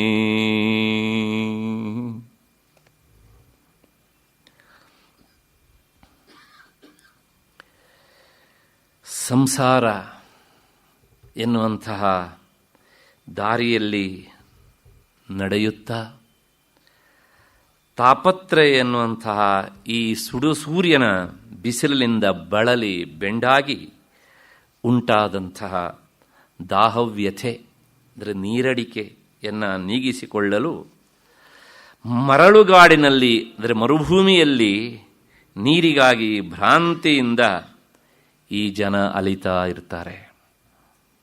ಆದರೆ ಆ ಮರಳುಗಾಡಿನಲ್ಲಿಯೇ ಸನಿಹದಲ್ಲಿಯೇ ಅತ್ಯಂತ ಸುಖಕರವಾದಂಥ ಹಾಗೂ ಅಮೃತದ ಸಮುದ್ರದಂತಿರುವಂತಹ ಅದ್ವಿತೀಯವಾದ ಪರಬ್ರಹ್ಮ ತತ್ವವನ್ನು ತೋರಿಸಿಕೊಟ್ಟು ಮೋಕ್ಷವನ್ನು ಕರುಣಿಸುತ್ತಿರುವಂತಹ ಒಂದು ಅಮೃತದ ಸರೋವರ ಇದೆ. ಅದು ಯಾವುದು ಅಂದರೆ ಈ ವಿವೇಕ ಚೂಡಾಮಣಿ. ಅದನ್ನು ಕೊಟ್ಟಂತಹ ಶಂಕರರ ಈ ವಾಣಿ ಅದು ಸರ್ವೋತ್ಕೃಷ್ಟವಾಗಿ ಜಗತ್ತಿನಲ್ಲಿ ಅದು ಮೆರೀತಾ ಇರಲಿ ಎನ್ನುವಂತಹ ಪ್ರಾರ್ಥನೆ. ಪ್ರಾಯಶಃ ಈ ಶ್ಲೋಕ ಅವರಿದ್ದೋ ಅಥವಾ ಅವರು ಶಿಷ್ಯರಾರು ಮಾಡಿದ್ದೋ ಗೊತ್ತಿಲ್ಲ. ಒಟ್ಟಾರೆ ಬಹಳ ಅದ್ಭುತವಾದಂಥ ಒಂದು ಮಾತನ್ನು ಹೇಳ್ತಾರೆ. ಏನು ಹೇಳ್ತಾರೆ? ಸಂಸಾರಾಧ್ವನಿ ತಾಪ ಭಾನು ಕಿರಣ ಪರೋದ್ಭೂತ ದಾಹವ್ಯಥಾ ಖಿನ್ನಾನಾಂ. ಈ ಸಂಸಾರದ ದಾರಿ ಹೇಗಿರ್ತದೆ ಅನ್ನೋದನ್ನು ಮತ್ತೆ ನಾನು ವಿಶೇಷವಾಗಿ ಬಿಡಿಸಿ ಹೇಳಬೇಕಾದ್ದಿಲ್ಲ. ಈ ದಾರಿಯಲ್ಲಿ ಮೊದಲು ಹೆಜ್ಜೆಯನ್ನಿಡುವಾಗ, ಅಂದರೆ ಬಾಲ್ಯಾವಸ್ಥೆಯಲ್ಲಿ ನಾವು ಇರುವಾಗ, ಯೌವನಾವಸ್ಥೆಗೆ ಬಂದಾಗ ನನ್ನ ಸಂಸಾರದ ದಾರಿಯ ಹೆಜ್ಜೆಯ ಇಡುವಿಕೆ ಹೀಗಿರಬೇಕು ಅಂತ ನಾವೆಲ್ಲರೂ ಕನಸು ಕಾಣ್ತಾ ಇರ್ತೇವೆ. ಆದರೆ ಆ ಹೆಜ್ಜೆ ಇಟ್ಟಲ್ಲೆಲ್ಲ ನಮಗೆ ಕೆಳಗಿಂದ ಸುಡ್ತಾ ಇರ್ತದೆ. ಯಾಕೆಂದರೆ ನಾವು ಹೆಜ್ಜೆ ಇಡ್ತಾ ಇರುವಂತಹದ್ದು ಹೂವಿನ ಹಾಸಿಗೆಯ ದಾರಿಯಲ್ಲ, ಅದು ಮರುಭೂಮಿ. ಸಾಲದ್ದಕ್ಕೆ ಕೆಳಗಡೆಯಿಂದ ಮರಳು, ಮೇಲಿಂದ ಸೂರ್ಯನ ಸುಡುಬಿಸಿಲು, ಆ ಸುಡಿಲಿಗೆ ಈ ಮಳಲು ಕಾದು ಹೋದಾಗ ಅದರ ಮೇಲೆ ಹೆಜ್ಜೆ ಇಟ್ಟು ಪ್ರಯಾಣ ಮಾಡುವಂತಹ ಸಂಸಾರಿಗಳ ಈ ಜೀವನ ಅದೇ ಒಂದು ಪ್ರಯಾಣ. ಅದು ಹೇಗಿರುತ್ತದೆ ಅನ್ನೋದನ್ನು ನಾವೆಲ್ಲರೂ ಅನುಭವಿಸ್ತಾ ಇದ್ದೇವೆ. ಅದಕ್ಕೆ ಏನೇ ಉದಾಹರಣೆ ಕೊಟ್ಟರೂ ಸಹ ಎಲ್ಲೋ ಒಂದು ಕಡೆಗೆ ನನ್ನನ್ನೇ ಇಟ್ಕೊಂಡು ಹೇಳಿಬಿಟ್ರೋ ಹೇಗೆ ಎನ್ನುವಂಥ ಭಾವನೆ ಬರಬಹುದು ಎನ್ನುವಂಥ ಹಿನ್ನೆಲೆಯಲ್ಲಿ ನಾನು ಆ ವಿಷಯವನ್ನು ಜಾಸ್ತಿ ಸ್ಪರ್ಶ ಮಾಡಲಿಕ್ಕೆ ಹೋಗೋದಿಲ್ಲ.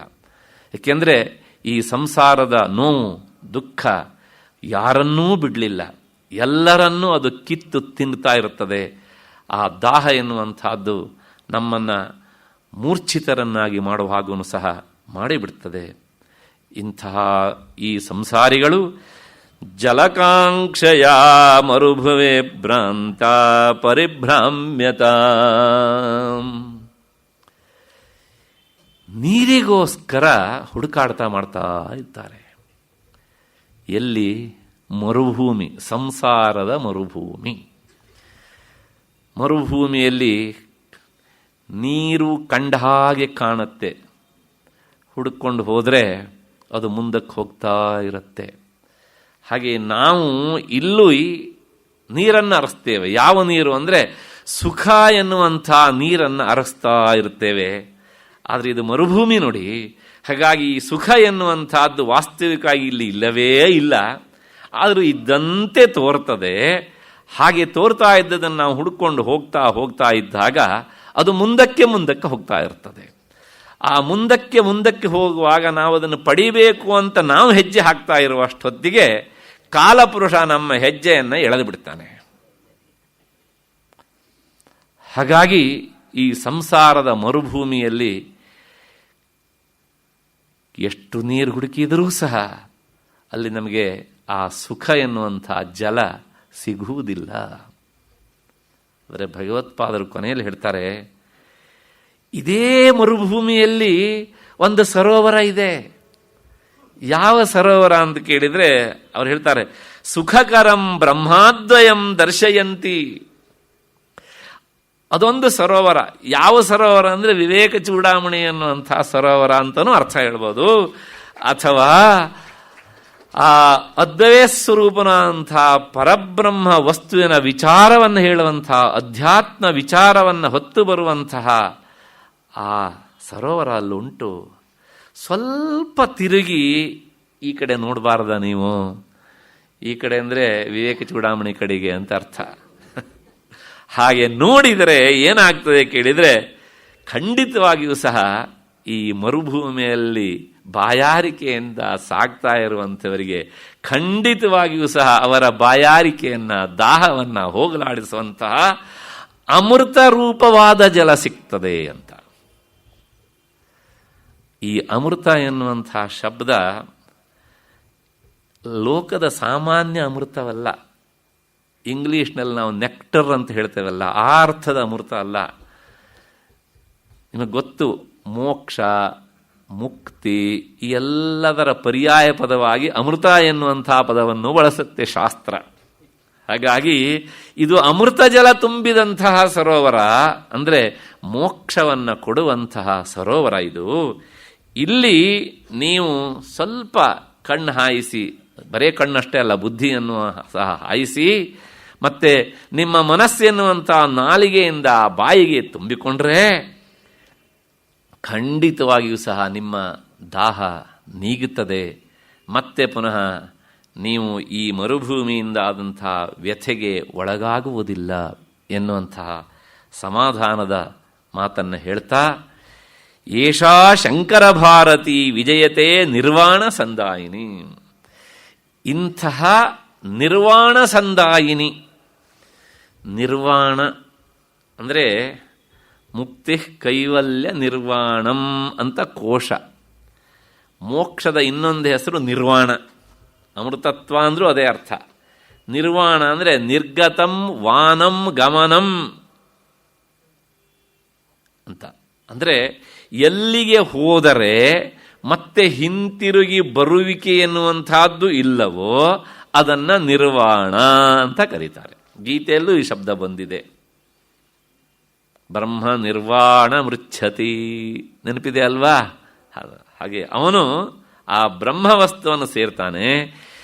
ಈ ಲೋಕದಲ್ಲಿ ಎಲ್ಲಿ ಹೋದರೂ ಸಹ ಮತ್ತು ವಾಪಸ್ ಬರೋದು ಅಂತುಂಟು. ಪ್ರಪಂಚಕ್ಕೆ ಮತ್ಮನ ಹುಟ್ಟಿ ನಾವು ಬರಲೇಬೇಕು. ಆದರೆ ಮುಕ್ತರಾದವರಿಗೆ ಮಾತ್ರ ಬರುವಿಕೆ ಎನ್ನುವಂಥದ್ದು ಇಲ್ಲ. ಉಪನಿಷತ್ತಿನ ಅಭಯವಾಣಿ ಅದು, ನಸ ಪುನರಾವರ್ತತೆ ಎನ್ನುವಂಥದ್ದು. ಹಾಗಾಗಿ ಅಂತಹ ನಿರ್ವಾಣ ಸಂದಾಯಿನಿ, ಆ ಮೋಕ್ಷವನ್ನು ಕೊಡಿಸುವಂತಹ ಈ ಶಂಕರ ಭಾರತೀ ವಿಜಯತೆ. ಶಂಕರ ಭಾರತಿ ಅಂದರೆ ಆ ಭಾರತಿ ಅಂದರೆ ಮಾತು ಅಂತ ಅರ್ಥ. ಬ್ರಾಹ್ಮೀತು ಭಾರತೀ ಭಾಷಾ ಅಂತ ಕೋಶ. ಭಾರತಿ ಅನ್ನೋದಕ್ಕೆ ಅರ್ಥ ಮಾತು. ಶಂಕರ ಭಾರತಿ ಅಂದರೆ ಶಂಕರರ ಮಾತು. ಅಂದರೆ ಆ ಮಾತು ಯಾವುದು ಅಂದರೆ ಈ 580 ಶ್ಲೋಕಗಳ ರೂಪದಲ್ಲಿ ಬಂತಲ್ಲ, ಇದೇ ಮಾತು. ವಿವೇಕ ಚೂಡಾಮಣಿಯ ಶ್ಲೋಕಗಳೆನ್ನುವಂತಹ ಮಾತು ಅದು ವಿಜಯತೆ ಅಂದರೆ ಸರ್ವೋತ್ಕೃಷ್ಟವಾಗಿ ಮೆರೆಯುತ್ತಾ ಇರುತ್ತದೆ ಅಂತ. ಅಂದರೆ ಅದಕ್ಕೆ ಅಳಿವಿಲ್ಲ ಇಂಥ ವಿಚಾರಗಳಿಗೆ ಅಂತ. ಈಗ ತಾನೇ ರಾಮಸ್ವಾಮಿಗಳೊಂದು ಮಾತಂದರು, ಸಂಸ್ಥೆಯಲ್ಲಿರೋದು ಇದಕ್ಕೆ 2 ವ್ಯಾಖ್ಯಾನ ಅಂತ.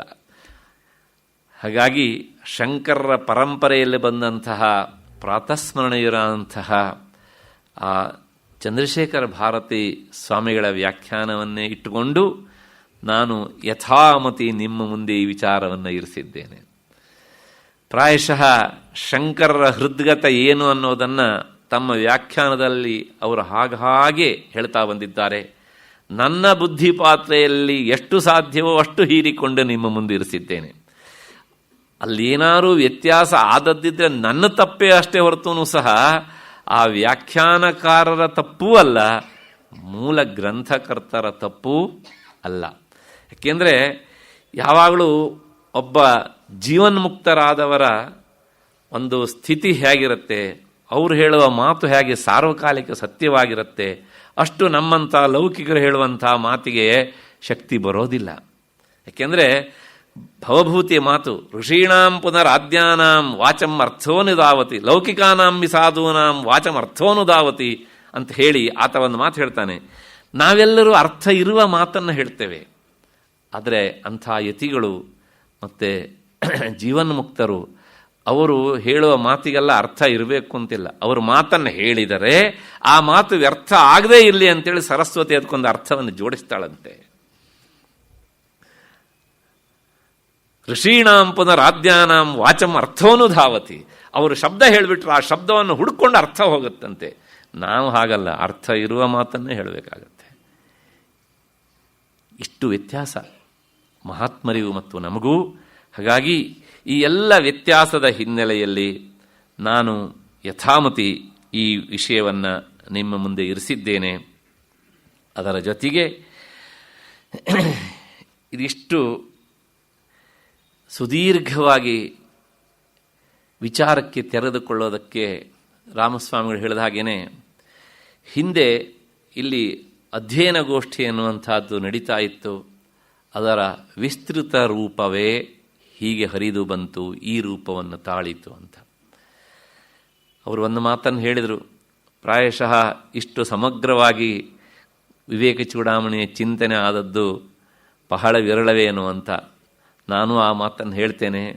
ಏಕೆಂದರೆ ಇಷ್ಟು ಸುದೀರ್ಘವಾಗಿ ಅದು ವಿಚಾರಕ್ಕೆ ಒಳಪಟ್ಟಿದ್ದು, ಚಿಂತನೆಗೆ ಒಳಪಟ್ಟಿದ್ದು, ತರಗತಿಯ ರೂಪದಲ್ಲಿ ಪಾಠವಾಗಿ ನಡೆದಿದ್ದು ನನಗೆ ಈವರೆಗೂ ನೆನಪಿಲ್ಲ. ಸೊ ಹಾಗಾಗಿ ರಾಮಸ್ವಾಮಿಗಳವರು ಮತ್ತು ರಾಮು ಅವರು, ಅದಕ್ಕಿಂತ ಹೆಚ್ಚಿಗೆ ನೀವು, ಈ ಸಂಸ್ಥೆ, ನೀವೆಲ್ಲರೂ ಸೇರಿ ನನಗೆ ಇದನ್ನು ಪಾಠ ಮಾಡಿರಿ ಅಂತ ಹೇಳೋದರ ಮೂಲಕ ನನ್ನ ಮನಸ್ಸನ್ನು, ಬುದ್ಧಿಯನ್ನು, ನಾಲಿಗೆಯನ್ನು ಶುದ್ಧ ಮಾಡಿಕೊಳ್ಳಿಕ್ಕೆ ಅವಕಾಶ ಕೊಟ್ಟಿದ್ದೀರಲ್ಲ, ನಾನು ನಿಮಗೆ ಎಷ್ಟು ಕೈ ಜೋಡಿಸಿದರೂ ಕಡಿಮೆ. ಅಷ್ಟು ಹಿನ್ನೆಲೆಯಲ್ಲಿ ಇಷ್ಟನ್ನು ಮಾತ್ರ ಇಲ್ಲಿ ಹೇಳಿ ಮತ್ತೆ ನಾನು ಈ ವಿಷಯದ ಉಪಸಂಹಾರದ ಕಡೆಗೆ ಬರ್ತೇನೆ. ರಾಮಸ್ವಾಮಿಗಳು ಸಾಕಷ್ಟು ಹೇಳಿಬಿಟ್ಟಿದ್ದಾರೆ. ಅವರು ಮಾತನಾಡಿದರೆ ಉಪನ್ಯಾಸಕರಿಗೆ ಬಹಳಷ್ಟು ಶ್ರಮ ಕಡಿಮೆ ಆಗಿಬಿಡ್ತದೆ. ಯಾಕೆಂದರೆ ಇದ್ದಾರೆ ಅಂದರೆ ಅದೇನೋ ನಮಗೊಂಥರ ಸಮಾಧಾನ. ನಮ್ಮ ಬಹಳಷ್ಟು ಶ್ರಮವನ್ನು ಅವರು ಕಡಿಮೆ ಮಾಡ್ತಾರೆ. ಸ್ವಯಂ ಬಹುಶ್ರುತರವರು. ಅಂಥವರು ಇವತ್ತು ಬಂದು ಈ ವೇದಿಕೆಯಲ್ಲಿ ವಿವೇಕ ಚೂಡಾಮಣಿಯ ಉಪಸಂಹಾರದ ಕಾರ್ಯಕ್ರಮದಲ್ಲಿ ಭಾಗವಹಿಸಿದ್ದು ವೈಯಕ್ತಿಕವಾಗಿ ನನಗೆ ಅತ್ಯಂತ ಸಮಾಧಾನ ಆಗಿದೆ.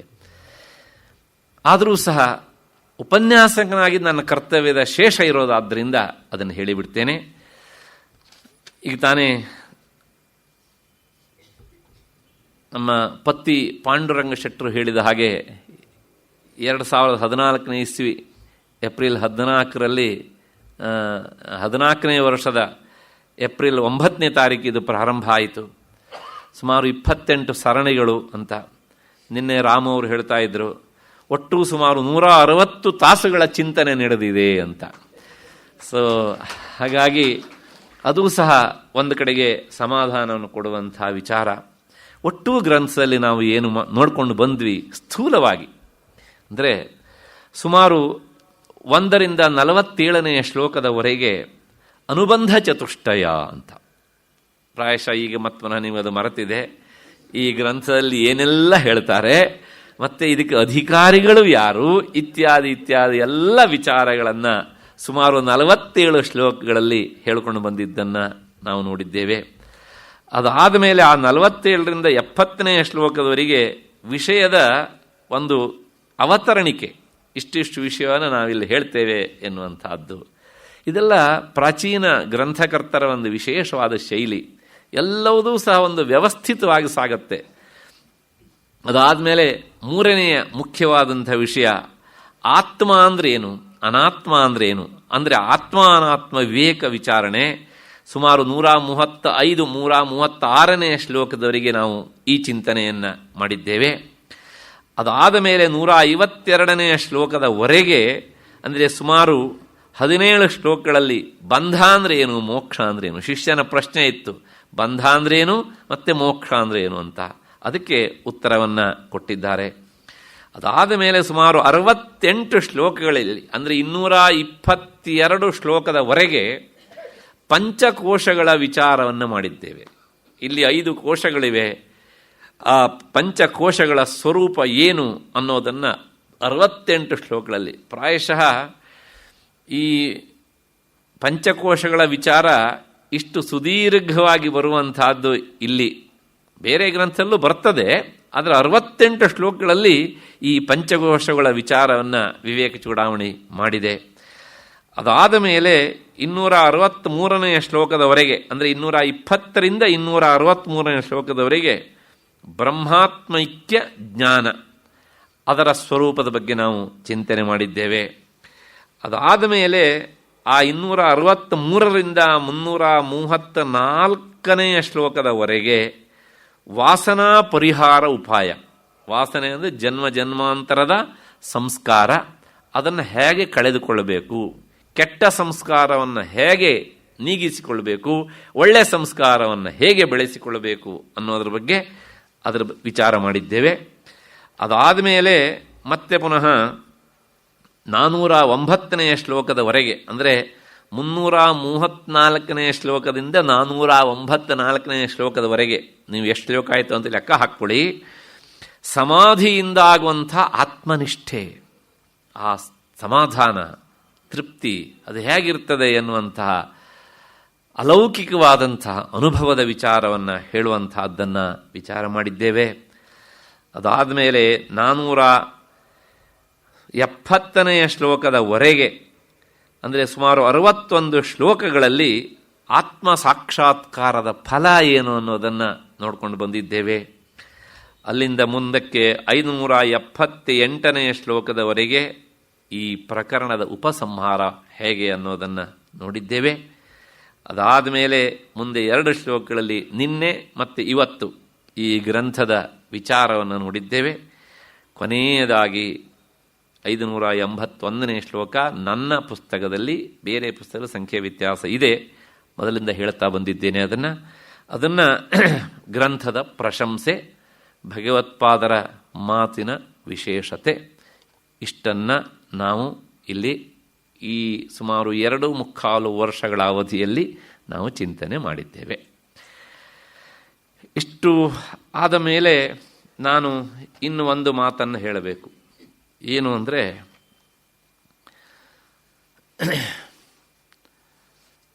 ಮನುಷ್ಯನ ಬದುಕಿನ ಉದ್ದೇಶ ಏನು ಅನ್ನೋದೊಂದು ಪ್ರಶ್ನೆ. ಬದುಕಿ ಮುಂದೇನು, ಅಥವಾ ಬದುಕಿನಲ್ಲಿ ಪಡಿಬೇಕಾದದ್ದು ಏನು? ಸಾಮಾನ್ಯವಾಗಿ ಎಲ್ಲರೂ ಸಹ ಈ ಪ್ರಶ್ನೆಯನ್ನು ನೇರವಾಗಿ ಕೇಳಿಕೊಳ್ಳದೆ ಇದ್ರೂ ಸಹ ಎಲ್ಲೋ ಒಮ್ಮೊಮ್ಮೆ ಇಂಥ ಒಂದು ಸಂಶಯ ಬರ್ಬೋದು, ನಮ್ಮ ಬದುಕಿನ ಉದ್ದೇಶ ಏನು ಅಂತ. ಆಹಾರ, ನಿದ್ರಾ, ಭಯ, ಮೈಥುನ ಅದು ಪ್ರಾಣಿಗಳಿಗೂ ಪಶುಗಳಿಗೂ ಸಮಾನ, ಮನುಷ್ಯರಿಗೂ ಸಮಾನ. ಇದಕ್ಕೆ ಹೊರತಾಗಿ ಏನಾದರೂ ಇದೆಯಾ ಅಂದರೆ, ಬೆಳಗಿನಿಂದ ಸಂಜೆಯವರೆಗಿನ ಹೋರಾಟ, 1ನೇ ತಾರೀಕಿನಿಂದ 30ನೇ ತಾರೀಕಿನವರೆಗಿನ ಜಂಜಾಟ, ಮತ್ತು ವರ್ಷದ ಉದ್ದಕ್ಕೂ ಮಾಡುವಂಥ ಹಾರಾಟ, ಹೋರಾಟ, ಇದೆಲ್ಲವೂ ಸಹ ಯಾವುದಕ್ಕಾಗಿ? ಇದಕ್ಕೊಂದೇನೋ ಒಂದು ಉತ್ತರ ಇರಬೇಕಲ್ವಾ? ಉತ್ತರ ಇಲ್ಲ ಅಂತಾದರೆ ನಮ್ಮ ಈ ಹೋರಾಟಕ್ಕೆ, ಈ ಪರದಾಟಕ್ಕೆ, ಈ ಜಂಜಾಟಕ್ಕೆ ಏನರ್ಥ? ಅಂದರೆ ವೇದಾಂತ ಶಾಸ್ತ್ರ ಅಲ್ಲಲ್ಲಿ ಅದನ್ನು ಹೇಳುತ್ತೆ. ಮನುಷ್ಯನ ಬದುಕಿನ ಉದ್ದೇಶ ಒಂದೇ, ಏನು ಅಂದರೆ ಸುಖಪ್ರಾಪ್ತಿ.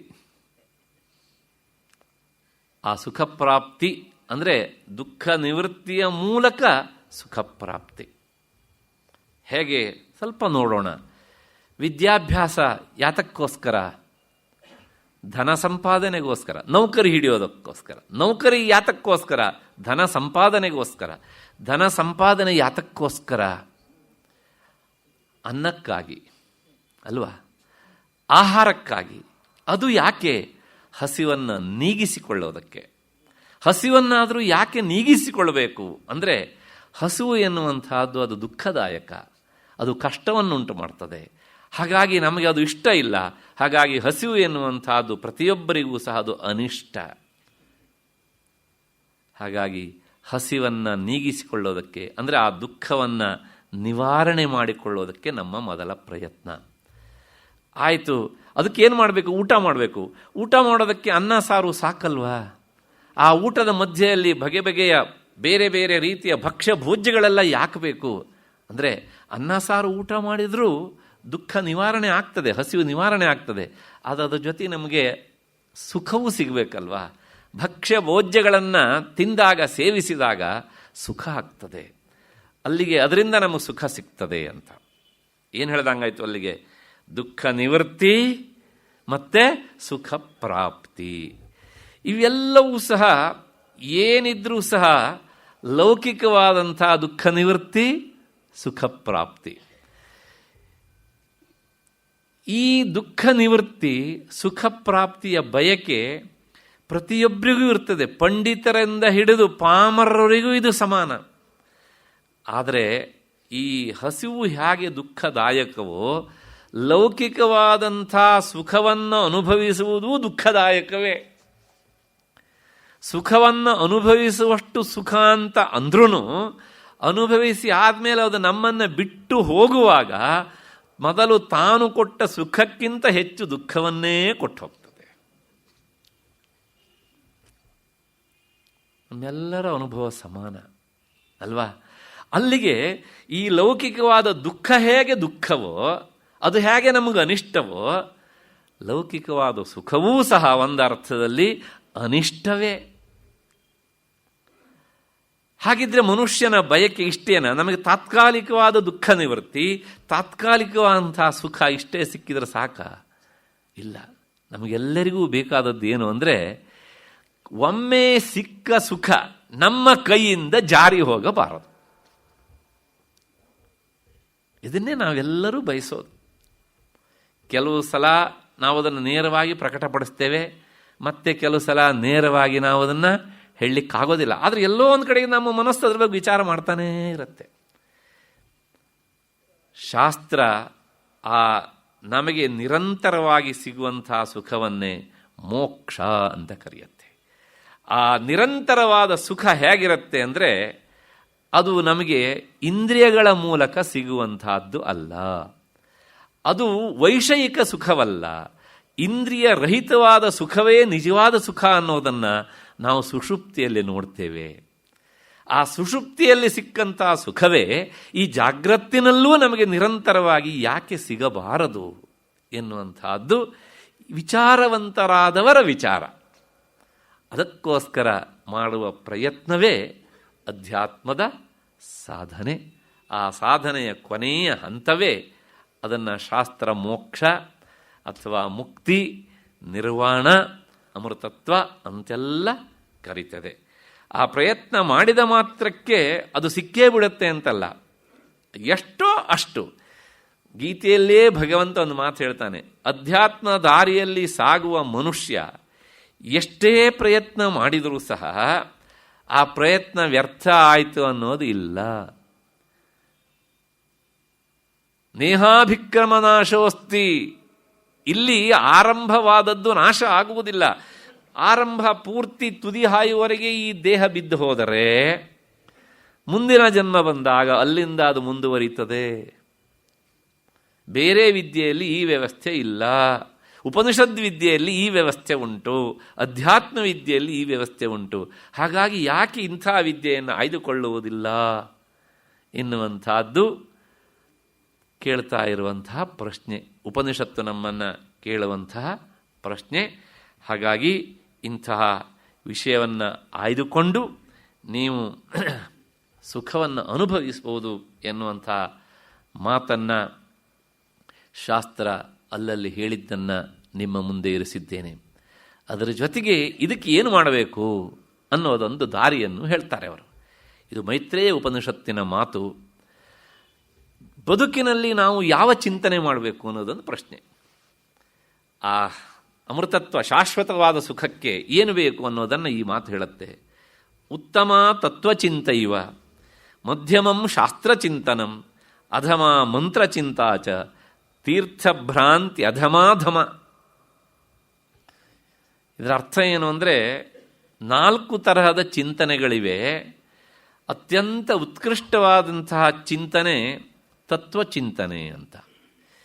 ಅದಕ್ಕಿಂತ ಸ್ವಲ್ಪ ಕೆಳಗಿನದು ಶಾಸ್ತ್ರ ಚಿಂತನೆ.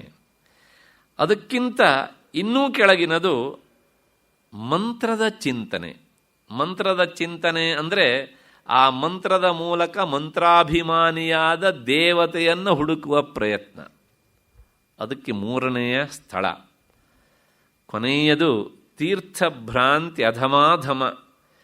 ತೀರ್ಥಕ್ಷೇತ್ರಗಳಿಗೆ ಹೋಗಿ ನಾನು ಒಳ್ಳೆಯ ವಿಚಾರವನ್ನು ಪಡ್ಕೊಂಡು ಬರಬೇಕು, ಸಮಾಧಾನ ಪಡಿಬೇಕು ಅನ್ನೋದು ಉಂಟಲ್ಲ, ಅದು ಅತ್ಯಂತ ಅಧಮಾಧಮ ಅಂತ. ಈ ಮಾತನ್ನು ಕೇಳಿದಾಗ ನೀವು ನನ್ನನ್ನು ಬೈತೀರಿ, ಗೊತ್ತು ನನಗೆ. ನಾವೆಲ್ಲ ಹೋಗಲೇಬಾರ್ದು ಹಾಗಿದ್ರೆ ತೀರ್ಥಾಟನೆಗೆ ಅಂತ. ಮಾತು ನಂದಲ್ಲ, ಉಪನಿಷತ್ತಿಂದು. ಇದಕ್ಕೆ ಪೂರಕವಾಗಿ ನಾರದರ ಒಂದು ಮಾತನ್ನು ಹೇಳಿಬಿಡ್ತೇನೆ. ನಾರದರು ಎಲ್ಲ ಕಡೆಗೆ ಸುತ್ತುವವರು ಒಮ್ಮೆ ಸುತ್ತುತ್ತಾ ಭೂಲೋಕಕ್ಕೂ ಬಂದರಂತೆ. ಇಲ್ಲಿನ ಪರಿಸ್ಥಿತಿಯನ್ನು ನೋಡಿ ಹೋಗಿ ಅವರು ಸನಕಾದಿಗಳಿಗೆ ಹೇಳ್ತಾರೆ, ದೇವತಾಯತನಾನ್ಯತ್ರ ನಷ್ಟೈಹಿ ಭ್ರಷ್ಟೈಹಿ ಅಂತ ಹೇಳ್ತಾರೆ. ನಾನು ಈ ಕಲಿಯುಗದ ತೀರ್ಥಕ್ಷೇತ್ರಗಳನ್ನು ನೋಡಿ ಬಂದಿದ್ದೇನೆ. ಯಾವ ತೀರ್ಥಕ್ಷೇತ್ರದಲ್ಲೂ ತೀರ್ಥತ್ವ ಅನ್ನೋದಿಲ್ವೇ ಇಲ್ಲ. ತೀರ್ಥಸಾರಸ್ತಥೋಗತಃ, ಇದು ಅವರಿದ್ದೇ ಮಾತು. ಹಾಗಾಗಿ ಆ ತೀರ್ಥಕ್ಷೇತ್ರದ ಸಾರ ಹೊರಟು ಹೋಗಿಬಿಟ್ಟಿದೆ ಹೀಗೆ ಅಂತ. ಹೋಗಬಾರ್ದು ಅನ್ನೋದು ನನ್ನ ಮಾತಿನ ಅರ್ಥ ಅಲ್ಲ. ಯಾಕೆಂದರೆ ಇದನ್ನು ನೋಡಿದಾಗೂ ಸಮಾಧಾನ ಸಿಗತ್ತೆ. ಆದರೆ ಏನು ಅಂದರೆ ಇದೆಲ್ಲ ಕೊಡುವಂತಹ ಸಮಾಧಾನ ತಾತ್ಕಾಲಿಕವಾದ ಸಮಾಧಾನ. ತೀರ್ಥಕ್ಷೇತ್ರಕ್ಕೆ ಹೋಗಿ ಗಂಗೆಯಲ್ಲಿ ಸ್ನಾನ ಮಾಡಿದರೂ ಸಹ ಅದಿಷ್ಟು ಪಾಪ ಪರಿಹಾರ ಆಗತ್ತೆ, ಅಲ್ಲ ಅಂತೇಳಿ. ಯಾಕೆ ನಮ್ಗೆ ಅದಕ್ಕೆ ಸ್ಥಾನ ಕೊಟ್ಟಿದೆ ಶಾಸ್ತ್ರ. ಆದರೆ ಇದು ಏನು ಮಾಡುತ್ತೆ ಕೇಳಿದರೆ ಆ ಪಾಪವನ್ನು ಮಾತ್ರ ತೊಳೆಯತ್ತೆ. ಪಾಪದ ಬೇರು ಹಾಗೇ ಇರುತ್ತೆ ಅಲ್ಲಿ.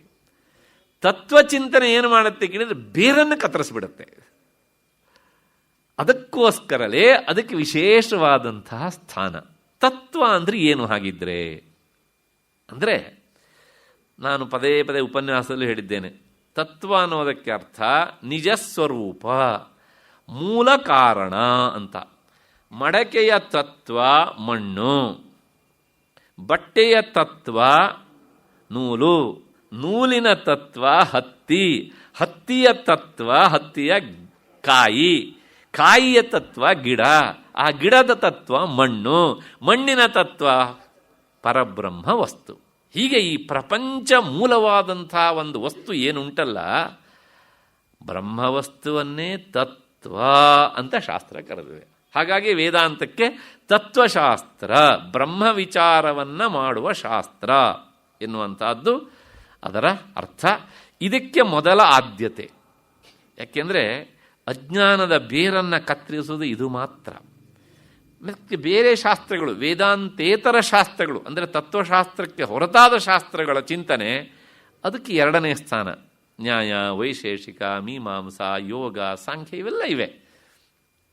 ಆದರೆ ಈ ಕೆಲಸವನ್ನು ಇಷ್ಟು ಸುಲಭವಾಗಿ ಅವು ಮಾಡಲ್ಲ. ಅದಕ್ಕೋಸ್ಕರ ಕೇವಲ ಶಬ್ದಗಳನ್ನು ಇಟ್ಟುಕೊಂಡು ವಿಚಾರ ಮಾಡುವಂತಹ ಎಷ್ಟೋ ಶಾಸ್ತ್ರಗಳಿವೆ. ಅಂಥವಕ್ಕೆಲ್ಲ ಎರಡನೆಯ ಸ್ಥಾನ. ಮಂತ್ರ ಚಿಂತನೆಗೆ ಇನ್ನೂ ಸಹ ಮೂರನೆಯ ಸ್ಥಾನ. ಹೀಗೆ ಉಪನಿಷತ್ತು ಹೇಳಿದಂತಹ ಮಾತು ಪ್ರಾಯಶಃ ವಿವೇಕ ಚೂಡಾಮಣಿಯಲ್ಲಿ ನಾವು ಅದನ್ನು ಅಲ್ಲಲ್ಲಿ ಇಂಥದ್ದನ್ನು ನೋಡ್ತಾ ಬಂದಿದ್ದೇವೆ. ಅದಕ್ಕೆ ಪೂರಕವಾಗಷ್ಟೇ ನಾನು ಹೇಳ್ತಾ ಇದ್ದೇನೆ. ಹೀಗೆ ಮನುಷ್ಯ ಬುದ್ಧಿಗೆ ಆಹಾರವನ್ನು ಕೊಡ್ತಾ ಹೋಗಬೇಕು, ಮತ್ತು ಹೊಟ್ಟಿಗೂ ಆಹಾರವನ್ನು ಕೊಡಬೇಕು. ನಾನು ಈಗ ತಾನೇ ಹೇಳಿದೆ, ನಾವು ಮಾಡುವಂಥ ಎಲ್ಲ ಕ್ರಿಯೆ ಹಿಂದೆ ಒಂದು ಉದ್ದೇಶ ಇರ್ತದೆ ಅಂತ. ನಾವೆಲ್ಲರೂ ಸಹ ಬೆಳಗಿಂದ ಸಂಜೆವರೆಗೆ ದುಡಿತೇವೆ, ಮಾಡೋದೆಲ್ಲ ಹೊಟ್ಟೆಪಾಡಿಗೋಸ್ಕರನೇ. ಆ ಕರ್ಮ ಅಂದರೆ ಕೆಲಸ ಮಾಡೋದು ಯಾಕೆ ಅಂದರೆ ಆಹಾರಕ್ಕೋಸ್ಕರಲೇ ನಾವು ದುಡಿಬೇಕು. ಏಕೆಂದರೆ ದುಡಿಯದೇ ಇರುವವನಿಗೆ ತಿನ್ನುವ ಹಕ್ಕಿಲ್ಲ. ಕುರ್ವನ್ನೇವೇಹ ಕರ್ಮಾಣಿ ಜಿಜೀವಿಷೇತ್ ಶತಗಂ ಸಮಾಹ. ಯಾವನು ದುಡಿಯಲ್ಲೋ ಅವನಿಗೆ ತಿನ್ನೋದಕ್ಕೆ ಹಕ್ಕಿಲ್ಲ. ಹಾಗಾಗಿ ದುಡಿದು ತಿನ್ನಬೇಕು, ಆಹಾರವನ್ನು ಸಂಪಾದನೆ ಮಾಡಬೇಕು. ಮುಂದಿನ ಪ್ರಶ್ನೆ, ಕರ್ಮವನ್ನು ಯಾತಕ್ಕೋಸ್ಕರ ಮಾಡಬೇಕು? ಆಹಾರಕ್ಕೋಸ್ಕರ ಮಾಡಬೇಕು. ಆಹಾರವನ್ನಾದರೂ ಯಾಕೆ ತಿನ್ನಬೇಕು ಅಂದರೆ ಪ್ರಾಣ ಸಂರಕ್ಷಣಾರ್ಥಂ, ಪ್ರಾಣಧಾರಣೆಗೋಸ್ಕರ. ನಾನು ಇದನ್ನು ಹೇಳಿದ್ದೇನೆ, ಹಸಿವು ಮತ್ತು ಬಾಯಾರಿಕೆ ಪ್ರಾಣಧರ್ಮಗಳು ಅಂತ. ಹಾಗಾಗಿ ಪ್ರಾಣ ಸಂರಕ್ಷಣೆಗೋಸ್ಕರ ನಾವು ಆಹಾರವನ್ನು ಸ್ವೀಕರಿಸಬೇಕು. ಪ್ರಾಣವನ್ನಾದರೂ ಯಾಕೆ ರಕ್ಷಿಸಿಕೊಳ್ಬೇಕು ಅಂದರೆ ಪ್ರಾಣ ರಕ್ಷ್ಯಾ ತತ್ವಜಿಜ್ಞಾಸ ಹೇತೋಹೋ.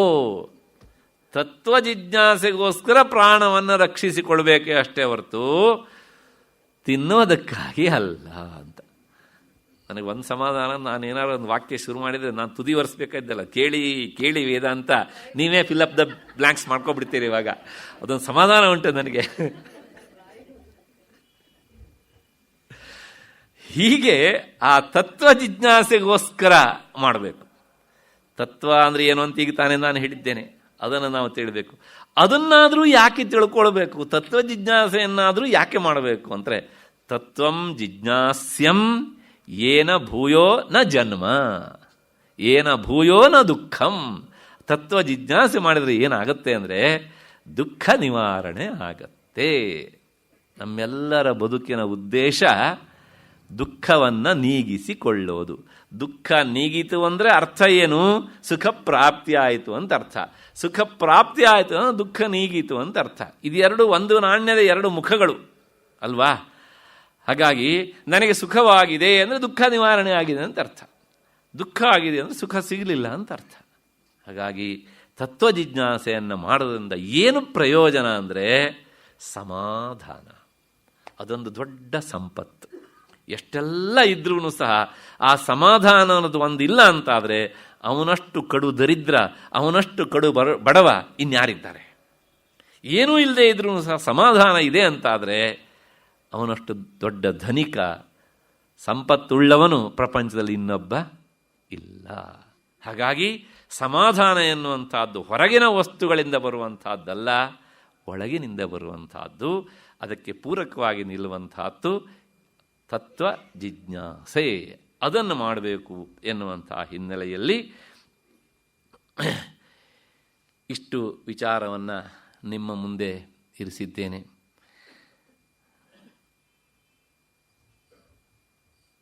ನಾನು ಏನು ಹೇಳಬೇಕು ಅಂತ ಗೊತ್ತಾಗ್ತಾ ಇಲ್ಲ. ಏಕೆಂದರೆ ಇಷ್ಟು ಸುದೀರ್ಘ ಕಾಲ ಈ ಚಿಂತನೆ ನಡೆದಿದ್ದು ನಿಜವಾಗಿಯೂ ಸಂತೋಷ ಕೊಟ್ಟಿದೆ. ನಾನು ಪ್ರಾರಂಭದಲ್ಲಿ ಅಂದ್ಕೊಂಡಿದ್ದೆ ವಿವೇಕ ಚೂಡಾಮಣಿ ಆಗಲಿ ಅಂದ ತಕ್ಷಣ ರಾಮವರ್ತ ತಮಾಷೆನೂ ಮಾಡಿದ್ದೆ. ನಾನು ಏನು ಅಂದರೆ, ನಾನು ಅಂತೂ ಪಕ್ಕ, ಮತ್ತು ನೀವಿದ್ದರೆ ನೀವು, ಮತ್ತು ಸಂಸ್ಥೆಯ ಕೆಲವು ಇಲ್ಲಿನ ಸಿಬ್ಬಂದಿ ವರ್ಗದವರು ಪ್ರಾಯಶಃ ಇಷ್ಟೇ ಜನ ಆದರೂ ಆಗ್ಬಹುದೇನೋ ಅಂತ. ಅಂದರೆ ಮೊದಲನೇದಾಗಿ ವಿಷಯ ಜಟಿಲ, ಎರಡನೇದಾಗಿ ಅಪ್ಪಟ ವೇದಾಂತ, ಅಲ್ಲಿ ಯಾವುದೇ ಮಸಾಲೆ ಇಲ್ಲ ಅಲ್ವಾ? ಹಾಗಾಗಿ ಹೀಗೆ ಈ ಪರಿಶುದ್ಧವಾದಂಥ ವೇದಾಂತ ವಿಚಾರವನ್ನು, ಮತ್ತು ನಾನು ಸಾಲದ್ದಕ್ಕೆ ಒಂದೊಂದು ಶ್ಲೋಕಕ್ಕೂ ಎಷ್ಟೆಷ್ಟು ಸಾಧ್ಯವೋ ಅಷ್ಟಷ್ಟು ಉಪನಿಷತ್ತನ್ನು ಹೇಳ್ತಾನೆ ಬಂದಿದ್ದೇನೆ ಹೇಗೆ ಅಂತ. ಹಾಗಾಗಿ ಈ ಕಿವಿಗಳು ಇದಕ್ಕೆ ಸಿಗ್ತವ ಅಂತ ಅಂದ್ಕೊಂಡಿದ್ದೇನೆ ನಾನು. ಆದರೆ ನನಗೆ ಅನ್ನಿಸ್ತು ಪರವಾಗಿಲ್ಲ, ಬಹಳಷ್ಟು ಕಿವಿಗಳು ಸಿಕ್ಕಿವೆ ಇದಕ್ಕೆ ಅಂತ. ಹಾಗಾಗಿ ಆ ದೃಷ್ಟಿಯಲ್ಲಿ, ಒಂದು ದೃಷ್ಟಿಯಲ್ಲಿ ನನ್ನ ಬಾಯಿಗೆ ಸಮಾಧಾನ ಸಿಕ್ಕಿದೆ. ಏಕೆಂದರೆ ಪದೇ ಪದೇ ಹೇಳ್ತೇನೆ, ಹೇಳುವ ಬಾಯಿಗೆ ಕೇಳಿಸಿಕೊಳ್ಳುವ ಕಿವಿ ಇದ್ದರೆ ಮಾತ್ರ ಕೆಲಸ ಅಂತ. ಹಾಗಿಲ್ಲದಿದ್ದರೆ ಬಾಯಿಗೆ ಕೆಲಸ ಇಲ್ಲ. ಹೀಗೆ ಗೋಖಲೆ ಸಂಸ್ಥೆ ನಿರಂತರವಾದಂತಹ ಈ ಒಂದು ಜ್ಞಾನವನ್ನು ಹಂಚುವ ಕೆಲಸವನ್ನು ಮಾಡ್ತಾ ಇದೆ. ನಾನು ಮೊನ್ನೆನೋ ಆಚೆಮನ್ನೇನು ಹೇಳಿದ್ದೆ, ಪ್ರಪಂಚದಲ್ಲಿ ಏನು ಕೊಟ್ಟರೂ ಸಹ ಜ್ಞಾನವನ್ನು ಕೊಟ್ಟ ಹಾಗೆ ಆಗೋದಿಲ್ಲ. ಯಾಕೆಂದರೆ ನಹಿ ಜ್ಞಾನೇನ ಸದೃಶಂ ಅಲ್ವಾ? ಆ ಹಿನ್ನೆಲೆಯಲ್ಲಿ ಪ್ರಾಯಶಃ ಬೆಂಗಳೂರು ಮಾತ್ರ ಅಲ್ಲ, ನಾನು ತಿಳಿದಾಗೆ ಇಡೀ ಕರ್ನಾಟಕದಲ್ಲೇ ಇಂಥ ಒಂದು ಕೆಲಸವನ್ನು ಮಾಡ್ತಾ ಇರುವಂಥ ಒಂದು ಸಂಸ್ಥೆ ಇದ್ದರೆ ಅದು ಗೋಖಲೆ ಸಾರ್ವಜನಿಕ ವಿಚಾರ ಸಂಸ್ಥೆ ಅಂತ. ಯಾಕೆ ಈ ಸಂಸ್ಥೆ ಇಂಥದ್ದನ್ನು ಮಾಡುತ್ತೆ ಅಂದರೆ, ಆ ಸಂಸ್ಥೆಯ ಪ್ರಾರಂಭ ಮಾಡಿದಂಥ ವ್ಯಕ್ತಿಗಳು ಮತ್ತು ಅಲ್ಲಿಂದ ಮುಂದಕ್ಕೆ ಬರ್ತಾ ಇರುವಂಥ ವ್ಯಕ್ತಿಗಳು ಹೇಗಿರ್ತಾರೆ ಅನ್ನೋದರ ಮೇಲೆ ಇಂಥ ಚಿಂತನೆಗಳೆಲ್ಲ ಸಾಗ್ತಾ ಇರ್ತವೆ. ಹಾಗಾಗಿ ಪ್ರಾಯಶಃ ಡಿ ವಿ ಜಿಯವರ ಪಡಿಯಚ್ಚಾದಂಥ ಶ್ರೀಯುತ ಡಾಕ್ಟರ್ ನಾಡೋಜ ರಾಮಸ್ವಾಮಿಗಳವರು ಇಂತಹ ಚಿಂತನೆಗೆ ಸದಾ ಆಶಯವನ್ನು ಕೊಡುವಂಥವರು. ನಾನು ಹಿಂದೂ ಒಂದು ಮಾತು ಹೇಳಿದ್ದೆ, ಇವತ್ತು ಹೇಳ್ತೇನೆ, ಅದು ಚಿಂತನೆ ಅಂದರೆ ಸಮಗ್ರವಾಗಿ ಆಗಿಬಿಡಬೇಕು ಎನ್ನುವಂಥದ್ದು ಅವರ ಒಂದು ವಿಶೇಷವಾದ ಕಾಳಜಿ. ನಾನು ಹಿಂದೆ ಹೇಳಿದ್ದೆ, ಶಿವಾನಂದ ಲಹರಿ ಎಲ್ಲ ಶ್ಲೋಕ ಹೇಳಿ ಆದಮೇಲೆ ಸೌಂದರ್ಯ ಲಹರಿ ಅಂತ ಬಂದಾಗ ಹೇಗೆ ಹೇಳೋದು ಅಂತ ಒಂದು ಪ್ರಶ್ನೆ ಕೇಳಿದ್ದೆ ನಾನು ಅವ್ರ ಹತ್ರ. ಅವರು ಒಂದೇ ಮಾತು ಹೇಳಿದ್ರು, ಶಿವಾನಂದ ಲಹರಿಯ ಶ್ಲೋಕ ಹೇಗೆ ಒಂದನ್ನು ಬಿಡದೆ ಹೇಳಿದ್ದೀರೋ, ಸೌಂದರ್ಯ ಲಹರಿಯ ಯಾವ ಶ್ಲೋಕವನ್ನು ಬಿಡದೆ ಹೇಳಬೇಕು ಅಂತ. ಪ್ರಾಯಶಃ ಇಂಥ ಮಾತನ್ನು ಹೇಳುವಂಥ ಒಬ್ಬ ಸಂಸ್ಥೆಯ ಕಾರ್ಯದರ್ಶಿ ಸಿಗುವಂತಿದ್ದರೆ ಅದು ಗೋಖಲೆಯಲ್ಲಿ ಮಾತ್ರ, ಇನ್ನೆಲ್ಲೂ ಸಿಗೋದಿಲ್ಲ. ಯಾಕೆಂದರೆ ಅವರು ಅದನ್ನು ಬಲ್ಲವರು, ಆ ಬಲ್ಲವರು ಮಾತ್ರ ಇಂಥ ಮಾತನ್ನು ಹೇಳ್ತಾರೆ. ಅದರ ವಿಷಯದ ಪರಿಚಯ ಇಲ್ಲದಿದ್ದರೆ ಹೀಗೆ ಹೇಳಲಿಕ್ಕೆ ಸಾಧ್ಯ ಇಲ್ಲ. ಮುಗಿಸ್ರಿ ಸಾಕು ಈಗ ಅಂತ. ಹಾಗೆಯೇ ವಿವೇಕ ಚೂಡಾವಣೆಯ ವಿಷಯ ಬಂದಾಗಲೂ ಸಹ ಹಾಗೆ ಹೇಳ್ತಾ ಬಂದಿದ್ರೆ ಏನಾಯಿತು ಕೇಳಿದರೆ, ಕೇಳಿಗರಿಗೂ ಸಹ ಎಲ್ಲೋ ಒಂದು ಕಡೆಗೆ ಇದು ಹೀಗೆ ಸಾಗಬಹುದಾ ಎನ್ನುವಂಥ ಭಾವನೆ ಬಂತು ನಿಮ್ಮಲ್ಲಿ. ನಾನು ಮೊನ್ನೆ ಹೇಳಿದ್ದೇನೆ ಈ ಮಾತನ್ನು. ಇದನ್ನೂ ಸಹ ಹಿಂದಿನ ತರಗತಿಗಳ ಹಾಗೆ ಎಲ್ಲ ಶ್ಲೋಕವನ್ನು ಹೇಳ್ತೀರೋ ಅಥವಾ ಅಲ್ಲಿ ಜಂಪ್ ಮಾಡ್ತೀರೋ ಅಂತ ಕೇಳಿದ್ರು ಯಾರೋ ಒಬ್ಬರು. ನಾನು ಹೇಳಿದೆ ಜಂಪ್ ಮಾಡುವ ಪ್ರಶ್ನೆ ಇಲ್ಲವೇ ಇಲ್ಲ. ಯಾಕೆಂದರೆ ಅವತ್ತೇ ನನಗೆ ಸೌಂದರ್ಯ ಲಹರಿಯ ವಿಷಯವನ್ನು ಹೇಳುವಾಗಲೇ ನನಗೆ ಇದಕ್ಕೂ ಸಹ ಪರ್ಮಿಷನ್ ಕೊಟ್ಟ ಹಾಗೆ ರಾಮಸ್ವಾಮಿಗಳು. ಹಾಗಾಗಿ ಪ್ರತಿ ಶ್ಲೋಕವನ್ನು ಯಥಾಮತಿ ವ್ಯಾಖ್ಯಾನ ಮಾಡೇ ಮಾಡ್ತೇನೆ ಹೀಗೆ ಅಂತ. ಹಾಗಾಗಿ ಆ ಯಥಾಮತಿ ನಾನು ಅದನ್ನು ಮಾಡಿದ್ದೇನೆ. ಸಂಸ್ಥೆಯ ಉದ್ದೇಶ ಪ್ರಾಯಶಃ ಅದೇ ಇರಬೇಕು ಅಂತ ನಾನು ಭಾವಿಸ್ತೇನೆ. ನೀವು ಎಷ್ಟು ಸಾಧ್ಯವೋ ಅಷ್ಟು ಅದನ್ನು ನಿಮ್ಮ ಬುದ್ಧಿ ಪಾತ್ರೆಯಲ್ಲಿ ತುಂಬಿಕೊಂಡಿದ್ದೀರಿ. ಹೀಗೆ ಈ ಚಿಂತನೆಗೆ ಕಾರಣೀಭೂತವಾದಂತಹ ಈ ಗೋಖಲೆಯ ಸಂಸ್ಥೆಯ ಕಾರ್ಯದರ್ಶಿಗಳಾದಂಥ ಶ್ರೀಯುತ ನಾಡೋಜ ಡಾಕ್ಟರ್ ರಾಮಸ್ವಾಮಿಗಳವರಿಗೆ ನಾನು ಅನಂತ ಕೃತಜ್ಞತೆಗಳನ್ನು ಸಲ್ಲಿಸ್ತೇನೆ. ಅವರು ಇಲ್ಲಿನ ಇಂಚಿಂಚನ್ನೂ ಗಮನಿಸ್ತಾ ಇರ್ತಾರೆ. ವೇದಾಂತದಲ್ಲಿ ಒಂದು ಶಬ್ದ ಉಂಟು, ಸಾಕ್ಷಿ ಅಂತ. ಹಾಗಾಗಿ ಅವರ ಕಾರ್ಯಬಾಹುಲ್ಯದಿಂದ ಎಲ್ಲ ದಿವಸ ಬರಲಿಕ್ಕಾಗೋಲ್ಲ. ಆದರೆ ಏನು ನಡೀತಾ ಇದೆ ಅನ್ನುವಂಥದ್ದನ್ನು ಮಾತ್ರ ಅವರು ಸದಾ ಗಮನಿಸ್ತಾರೆ. ಆ ಹಿನ್ನೆಲೆಯಲ್ಲಿ ನಾನು ಅವರಿಗೆ ಎಷ್ಟು ಕೃತಜ್ಞತೆಯನ್ನು ಹೇಳಿದರೂ ಸಹ ಕಡಿಮೆ. ಇವತ್ತೊಂದು ಮಾತಂದರು ಅವರು ನನ್ನ ಬಗ್ಗೆ ಪ್ರಾಯಶಃ ತುಂಬ ಅಭಿಮಾನದಿಂದ ಪ್ರೀತಿಯ ಮಾತನ್ನು ಹೇಳಿದರು. ನಾನು ಬಂದ ತಕ್ಷಣ ಹೇಳಿದರು, ಒಂದು ದೊಡ್ಡ ಯಜ್ಞವನ್ನು ಮುಗಿಸಿದಿರಿ ಅಂತ. ಆ ಯಜ್ಞದ ಅಧ್ವರ್ಯು ನಿಜವಾಗಿ ಅವರೇನೆ, ನಾನಲ್ಲ. ಯಾಕೆಂದರೆ ಇಂಥವರು ಚಿಂತಕರಿದ್ದಾಗ ಮಾತ್ರ ಇಂಥ ಚಿಂತನೆ ಸಾರ್ವಜನಿಕರಿಗೆ ಸಿಗೋದಕ್ಕೆ ಸಾಧ್ಯ. ಹಾಗಾಗಿ ಈ ಚಿಂತನೆಗೆ ಕಾರಣೀಕೃತ ಅಂತ ಅವರಿಗೆ ಮತ್ತು ಈ ಸಂಸ್ಥೆಯ ಸಹಕಾರ್ಯದರ್ಶಿ ಅಂತ ಶ್ರೀಯುತ ರಾಮು ಅವರಿಗೆ, ಅವರು ಆವಾಗ ನೆನಪಿಸೋರು. ಮತ್ತೆ ಇನ್ನು ಎಷ್ಟಿದೆ, ಮುಂದೆ ನಾವು ವಿಷಯಕ್ಕೆ ಹೋಗುವ ಯಾವಾಗ ಅಂತ ಸುಮಾರು ಈ 9-10 ತಿಂಗಳ ಹಿಂದೆಯೇ ಸಾಮಾನ್ಯವಾಗಿ ಈ ದಿವಸಕ್ಕೆ ಇದು ಮುಗಿಬಹುದಾ, ಅವಸರ ಅಂತಲ್ಲ, ಮುಂದಿನ ವಿಷಯಕ್ಕೆ ಪ್ಲ್ಯಾನ್ ಮಾಡೋದು ಹೇಗೆ ಅಂತ. ಆ ಪ್ಲ್ಯಾನ್ ಏನು ಅಂತ ಈಗಾಗಲೇ ನಿಮಗೆ ಗೊತ್ತಾಗಿದೆ ಹೇಗೆ ಅಂತ. ನೋಡಿ, ಇಷ್ಟೆಲ್ಲ ನಿರಂತರ ಚಿಂತನೆ ನೀವು ಗಮನಿಸಿ ಯಾವ ಸಂಸ್ಥೆಯಲ್ಲಿ ಸಿಗ್ತದೆ ಇಷ್ಟು ವ್ಯವಸ್ಥಿತವಾದಂಥ ಒಂದು ಕಾರ್ಯಕ್ರಮಗಳು ಅಂತ. ಹಾಗಾಗಿ ಈ ಎಲ್ಲ ಪ್ಲ್ಯಾನ್ ಮೇಕರ ಅಂತ ಶ್ರೀಯುತ ರಾಮ ಅವರಿಗೆ ನಾನು ವೈಯಕ್ತಿಕವಾಗಿ ಕೃತಜ್ಞತೆಯನ್ನು ಹೇಳ್ತೇನೆ. ಅದರ ಜೊತೆಗೆ ಇನ್ನೆಲ್ಲ ಎಲ್ಲ ಸಿಬ್ಬಂದಿ ವರ್ಗಕ್ಕೂ ಸಹ, ಯಾಕೆಂದರೆ ಒಂದು ರೀತಿಯ ಸ್ನೇಹ ಪರಿವಾರ ಆಗಿಬಿಟ್ಟಿದೆ. ಅವರೆಲ್ಲರಿಗೂ ಸಹ ನಾನು ಹಾರ್ದಿಕವಾದಂಥ ಕೃತಜ್ಞತೆಯನ್ನು ಹೇಳ್ತೇನೆ. ಕೊನೆಯದಾಗಿ ಈ ಎಲ್ಲ ಕಾರ್ಯಕ್ರಮಕ್ಕೆ ಬಹಳಷ್ಟು ಜನ ದತ್ತಿಯನ್ನು ಇಟ್ಟಿದ್ದಾರೆ. ಆ ದತ್ತಿ ನ್ಯಾಸಕರ್ತರಾದಂತಹವರ ಎಲ್ಲರ ಪರಿವಾರಕ್ಕೂ ಸಹ ನಾನು ಕೃತಜ್ಞತೆಯನ್ನು ಹೇಳ್ತೇನೆ. ಕೊನೆಯದಾಗಿ ಇದಕ್ಕೆ ಮೂಲಭೂತವಾಗಿ ಬೇಕಾದವರು ನೀವು. ನಾನು ಆಗಲೇ ಹೇಳಿದ ಹಾಗೆ ನನ್ನ ಬಾಯಿಗೆ ಕೆಲಸ ಕೊಟ್ಟವರು ನೀವು, ಯಾಕೆಂದರೆ ನಿಮ್ಮ ಕಿವಿಯ ಮೂಲಕ. ಹಾಗಾಗಿ ನಿಮಗೂ ಸಹ ಅನಂತ ಕೃತಜ್ಞತೆಗಳು. ಅದು ಎಲ್ಲಕ್ಕಿಂತ ಹೆಚ್ಚಿಗೆ ಕೊನೆಯದಾಗಿ ನನ್ನ ಗುರುಗಳನ್ನು ಈ ಸಂದರ್ಭದಲ್ಲಿ ನಾನು ಸ್ಮರಿಸಬೇಕು.